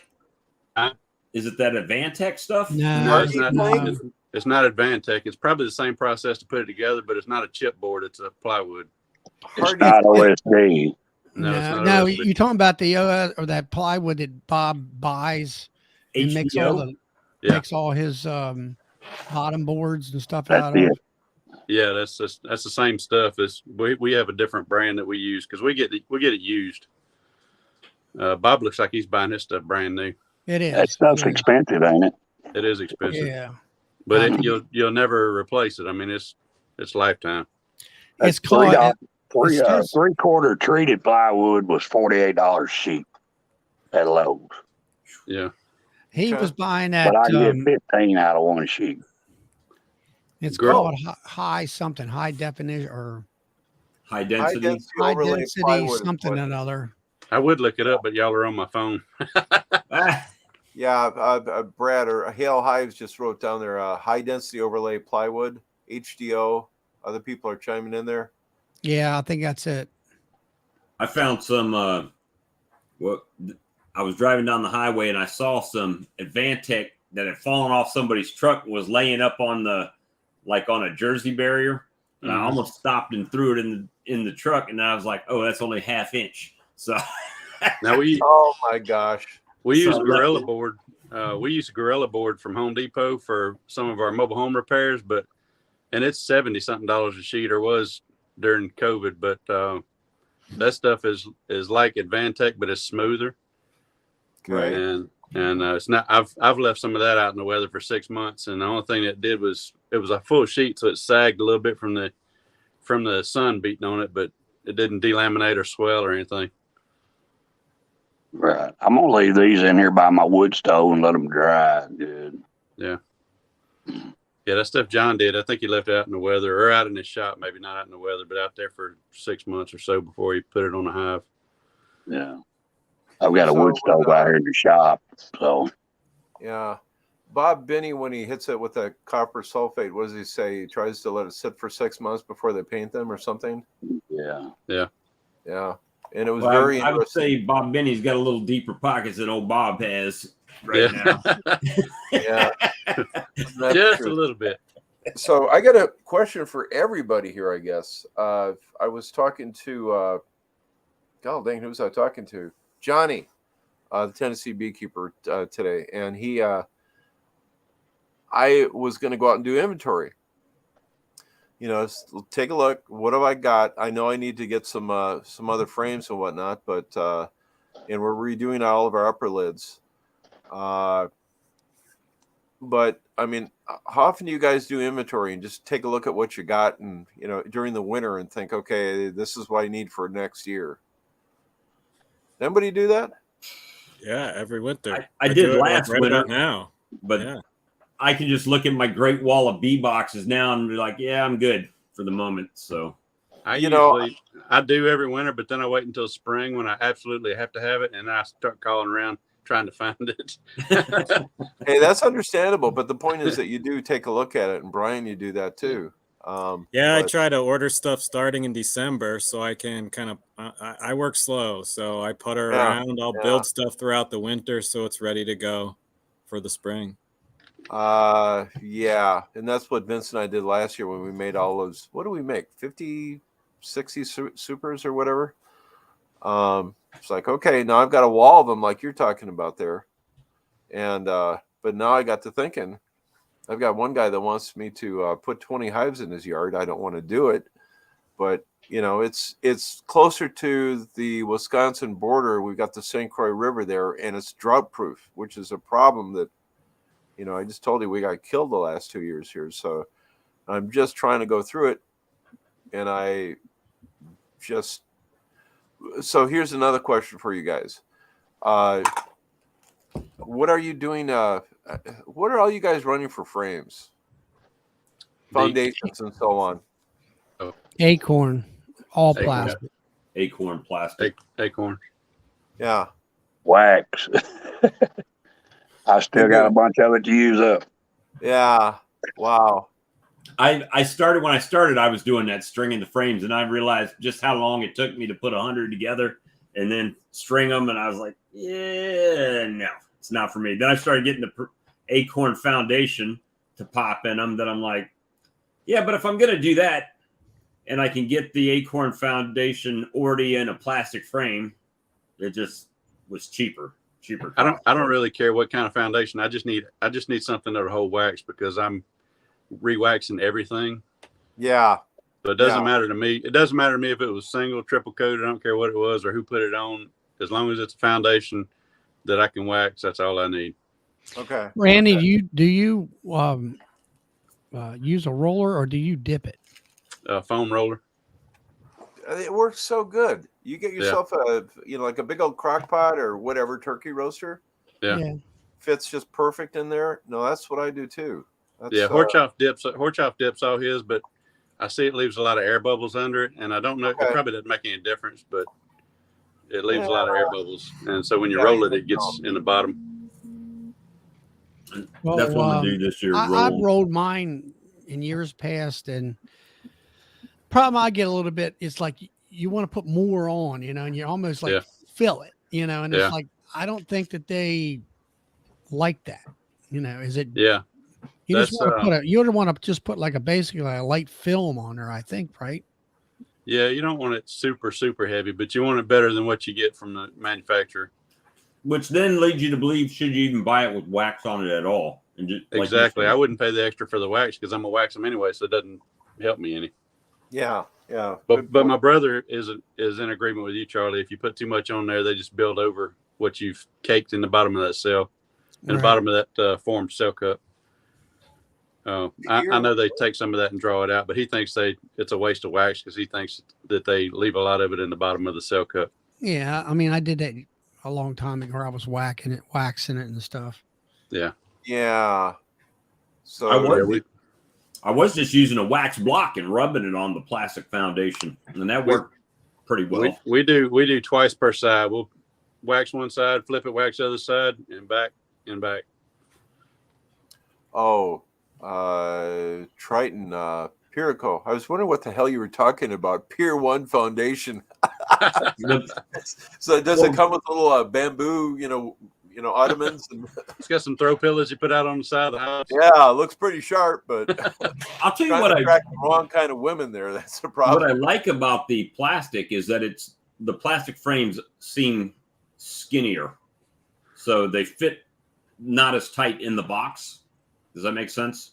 Yeah. Like when I use wooden frames, like my boxes are pretty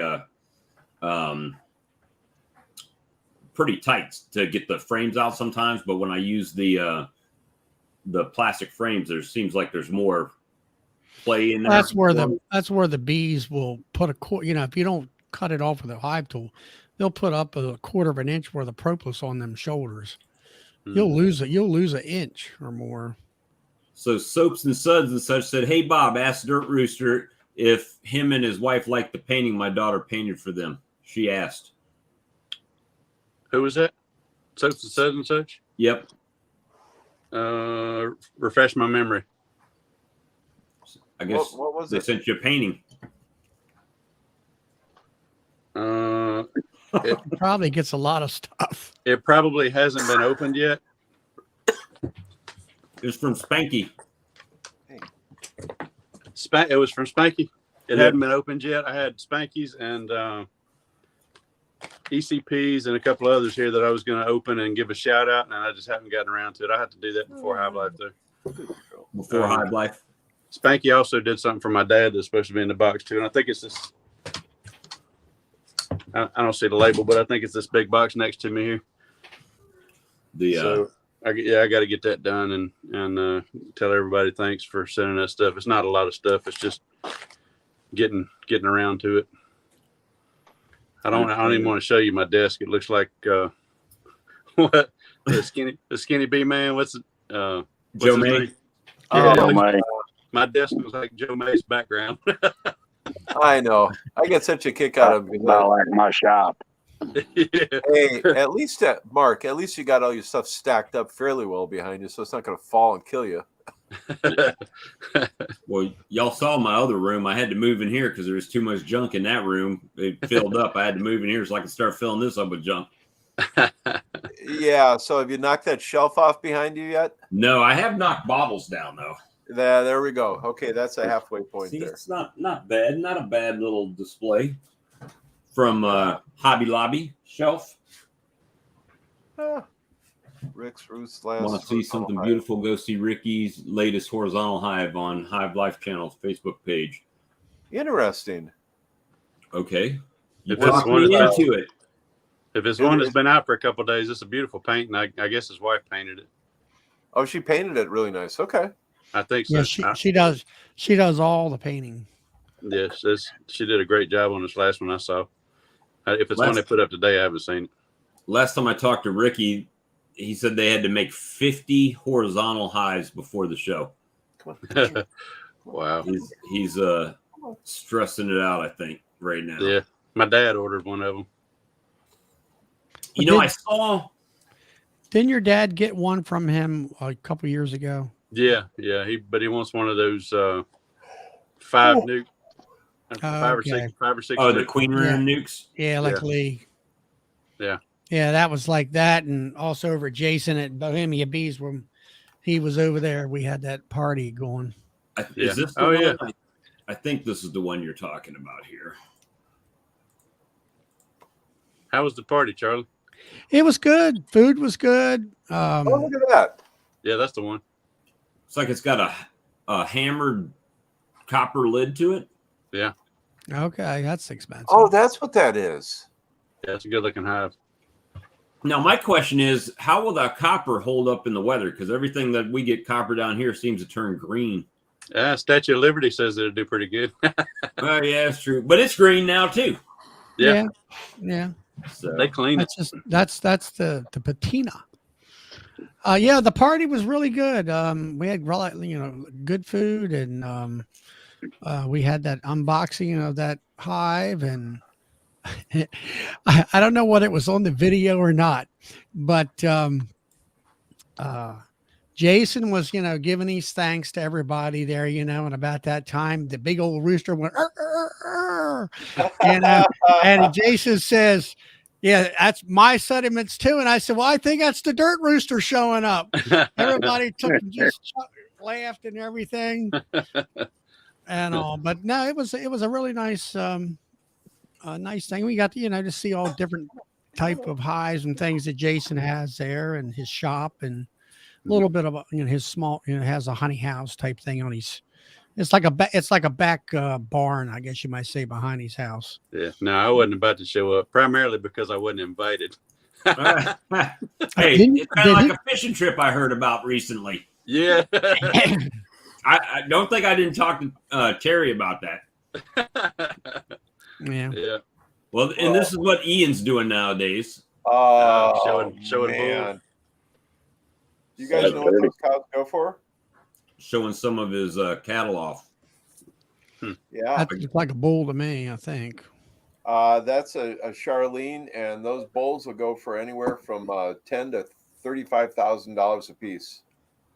Mm. They're really interesting animals. Lee's still watching. My grandpa used to raise Charolais. Oh, really? Yeah. Randy, what was their temperament like? I've never been around them. I don't know. I was 2 years old when he passed away. Oh, I'm sorry. My mom grew up around them. Yeah. Kind of like a steak or a hamburger. That's the temperament. Yeah. They had a bull. She said you wouldn't get in the fence with him because he would make short work of you. His name was Dr. Bull. Yeah, you never get in a pen with a bull. You just don't do it. That's just one of them launched my dad right over a fence. He was trotting across the field, Randy. And he thought he'd take his bicycle with him, and his cousin dropped the bike and ran to the fence. And he goes, "Phil, run!" And Dad just got this bike, so he hangs on to it. The bull lifted him and the bicycle over the fence. He didn't need to jump it. It's like what's that guy's name? Nacho Libre. Man, the Nacho Texas Libre musician. Anyways, he got crushed by one. His bull's charging him, and he goes, he stepped in to protect his elderly dad. God bless him, but it shattered his leg. It's just toast. So, but no, they're beautiful animals. Looks like they carry a lot of meat. I understand why they do it. Yeah, So, but meanwhile, so Mark, what do you got over your right shoulder there? What is that thing behind you there? A mixer. It is a mixer. Okay, neat. I got a mixer. Oh man, that's just a handy size there. Yeah, I got that from an old school. Did you? Yeah. Okay, so our clubhouse has one here, but it's a 20-gallon one. That's just ridiculously big for me. So I like that. Is that a KitchenAid or what is that? That's not what I meant. Hobart. It's a Hobart. Yeah, it's a Hobart. Yeah, that thing will never die on you. Yeah, we have one of those that came from a donut shop. Oh, Yeah. Wonderful. Yeah. Now you can bog it down, just you got to lower it down a little bit when it goes to bogging. Yeah. Hamlet said they got an old Hobart mixer like that too. Yeah. No, Hobart is good equipment. This thing's been around a long time. Yeah. Y'all were talking about drum heaters before I came on. What were y'all talking about on the drum heaters? I had one friend of mine. He does a lot of barrels and stuff, and he bought a blanket, heater for his drum heater. And but he had called the manufacturer, and he said that what happens when you let's say you drain it down halfway and about the heating of it and all that stuff. But he said, "Oh yeah, we make one that it heats in different areas of that blanket, but it's like $900 for that thing." And he said he wasn't going to pay that type of thing. Yeah. But is that what you guys bottle? Your brother bottles in his drums? No, we have straps we put on the drums, and we wrap them with bubble wrap foil insulation. Mm-hmm. If it crystallizes, we'll liquefy it that way, and then we'll pump it into the bottling tanks, a jacketed bottling tank, and warm it up. What do you got, a Max Ant? No, we got one of those Lyson, and there's an old I don't know. It might Is be a it like- Maxan. Big old is it- 80 gallon. 80 Is it gallon like bottle. Bob's that it's got the is that it got a blanket or electric wrap around it, or is it water jacketed? They're water lights and- jacketed. There's a 80 gallon water jacketed. It might be a Maxan. I can't remember. And then we've got the 18 gallon license, but jacketed with Like the Brian's got there. honey creamer attachment on it. Okay. The mine's not water jacket. I got the 18 gallon license that's just electric coils. Yeah. So it works for what I need, and it was much cheaper than the other one. But the licensed water jacketed one, the only thing I saw on Better Beast site was 220. So I got the 110 electric one. So Yeah. Ours is 110. and see, Brian just got one, and the only thing they had was the 221. So I he's got got an inverter running his. I got the Maxan. It's 25 gallons. Yeah. And all. It did come with a 220 heater in it, and I called them up, and they said, send them back. They'll send you 110 and shoot that thing. 3 days later, it was here. I was surprised. DC, you laugh at that, but I actually had 2 heating pads on a 5-gallon plastic bucket to decrystallize. I had it bungeed on it, one on each side to Done that. warm it No, up. it'll do it. I've got 2 of those heating vests that go in 5-gallon buckets. I never have taken them out of the box. Oh, really? Yeah, I got. The bee blankets or whatever they call them. Yeah, they would. It was a minimum order for 2 of them, so I was like, I put one under it and one around it, and don't want to leave, because if you strap drums, you'll leave crystallized honey all the way in the bottom. Right. So as we're pumping, we're having to scrape the bottom of the drum to get the pump to pick that up, send it over into the bottling tank. But on that 5-gallon bucket heater, I figured I'd put one on the floor underneath of it and one around it, and maybe that'll liquefy the entire bucket. But I just never have I've had them for 2 years. I don't remember what I paid for them, but they wasn't cheap. So, Randy, are those the silicone bands? Yeah. Okay. Yeah, we were talking about that because it's, yeah, you can get those fairly inexpensive. But yeah. Yeah, I think they're, I don't know, last time I looked, they're 150 a piece or something like that. Okay. Here's a Yeah, question. sounds about right. I don't know the answer. Once crystallized honey That's is why I don't have one. does it go back solid quicker? No, it won't crystallize. What's that? If you decrystallize honey when you heat it up, it doesn't seem to have the tendency to go back to crystallization. At least that's what I've noticed. It depends on how hot you get it, but our honey will recrystallize, but not as fast as it did the first time.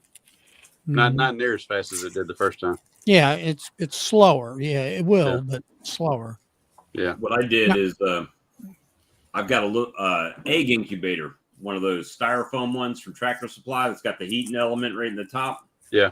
And if I get bottles that crystallize, I just put them right in the incubator and just let it run. Yeah, the key to it is making sure you got all the crystallization out of it, because just like if you cream honey, you got a starter seed, and that's what causes the rest of it to react. But if you leave any crystallization whatsoever, even if it's just a tiny little bit of granule, that'll cause it to recrystallize faster. Now you're talking about a pump. You have a regular honey pump, Randy? Yeah.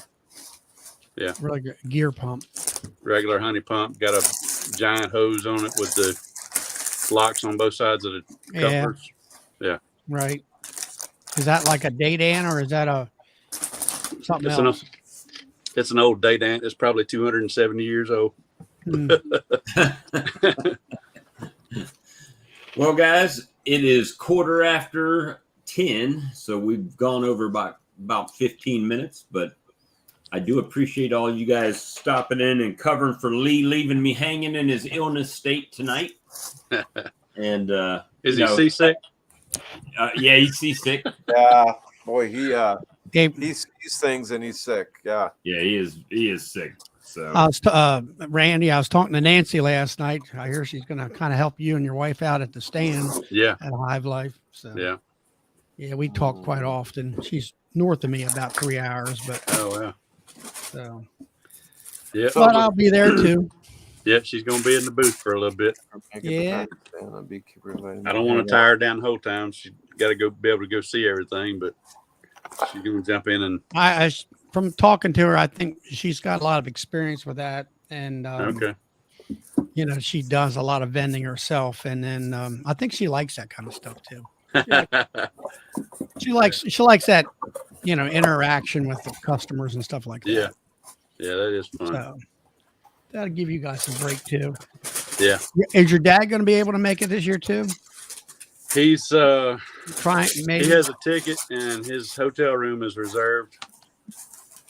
Cool. We'll see. He's been, I don't know, he's in rough shape. Yeah, I mean, I was there with him or talking to him, you know, last year or this year, I guess you would call it, and I was really happy to see him because he doesn't get into your videos like he once did, and yeah, and I stuff try like to that. I get him in there as much as I can, but he's in such bad shape, and I don't want to show him when he's out in the yard. Just he barely can make it back to the truck from right at his tailgate, and he's grunting and Yeah, you know, but but when he's got his good days, I try to get out there and do a video with him. yeah, And yeah, show us stuff. I enjoy Spend him a all lot. the time he can with him, Randy. Yeah. Yep. Yeah, I was over there yesterday, and the day before he called me and he had a couple of dead outs. I think they just swarmed off and swarmed themselves to death. But he was left with a few supers of honey, and so I had to go get those and put them in the freezer for him. And then he called me yesterday and said he had another one loaded on the truck. I'm like, how'd you load that on the truck? And I went over and got it, but he had done it a frame at a time, and he had another 8 frames of honey to stick in the freezer. Want to get it in there before the ants and the bees got on it. I saw somebody had a Black Friday sale with one of those. It was a Lyson extractor, but it was the one that tilts forward for like if you're in a wheelchair or something like that. So it's easy to work from a wheelchair. They had that on sale. I don't know if it was Better Bee or somebody else had that. But My mentor, he broke his back this year picking up honey snippers. Wow. He's about 80 years old. So he's been down.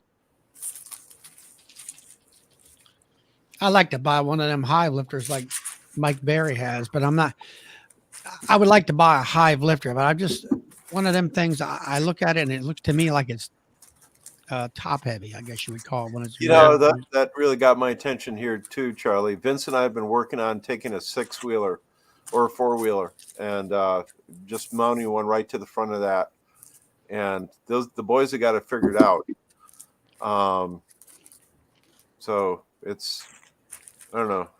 Well, Mike did say you got to be on pretty level ground with it.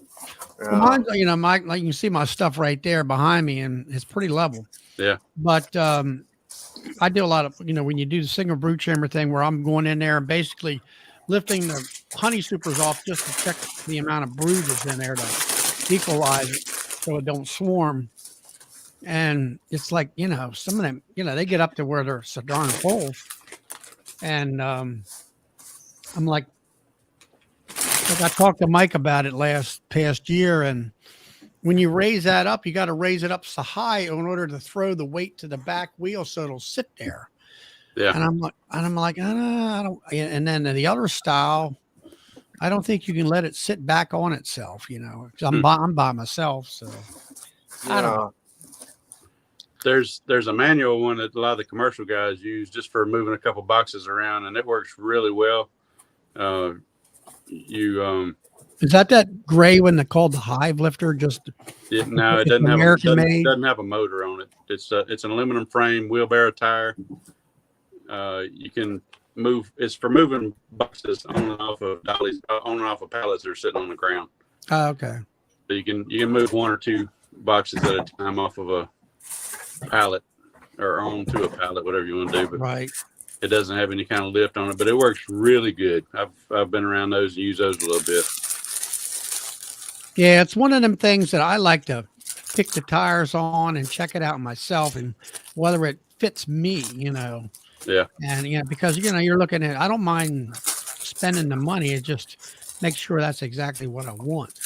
Yeah, I've got one in an old video. I can't remember what video it is. It's been several years ago. We're unloading a truck tonight, using one of those after we got the pallets set out, moving stuff around. Yeah.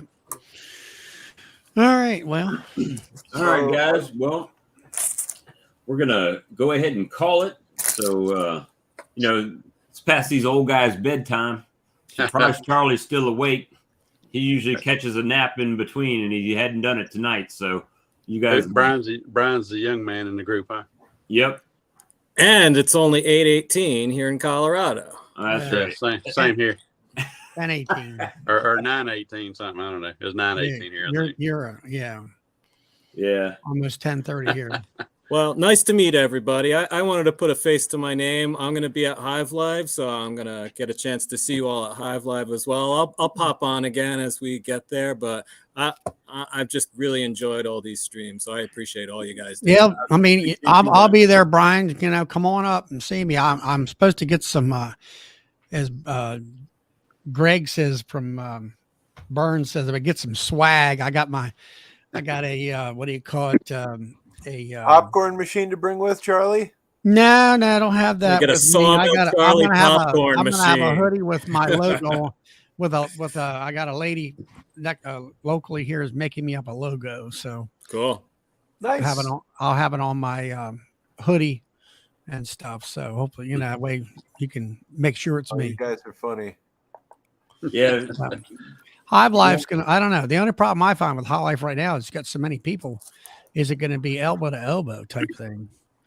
Yeah, I don't know. That's a big facility. That's a big That's place. right. That's right. Because you're going to triple the size since last. That's a big place, and he's opening up another room, so I don't think it's going to be too bad. Yeah, I think it's going to be. Well, it's going to be actually 3 rooms. Yeah. So that'll. It might be packed around the vendors during the breaks, but I think he's probably going to use the whole room for the vendors this time.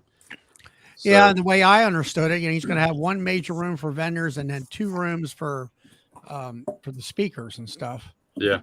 So that ought to be, and these rooms, if you haven't been there, are huge. At least I think they are. Yeah, I talked to him for a few minutes this afternoon. He's like, "What do you want? Everybody else wants something." I said, "I didn't want nothing. I didn't want nothing at all. Calling to offer you whatever you want. If you want me to do something." How many people are? What's the total? I heard it was sold out. 1,800. It is. It is 1,800. Okay. 1,800. Well, that's including vendors. Yeah, I think the registration was 17. I don't know. Well, I mean, as far as participant or people buying tickets, he had it up to 1,600 people. Was it? Okay. Or he was at least 1,500, but he was sort of like going over that a little bit. And now he's got a waiting list. Yeah. Trying to get in. Yeah, I see Williams on the waiting list, but they do that to all the hockey players. All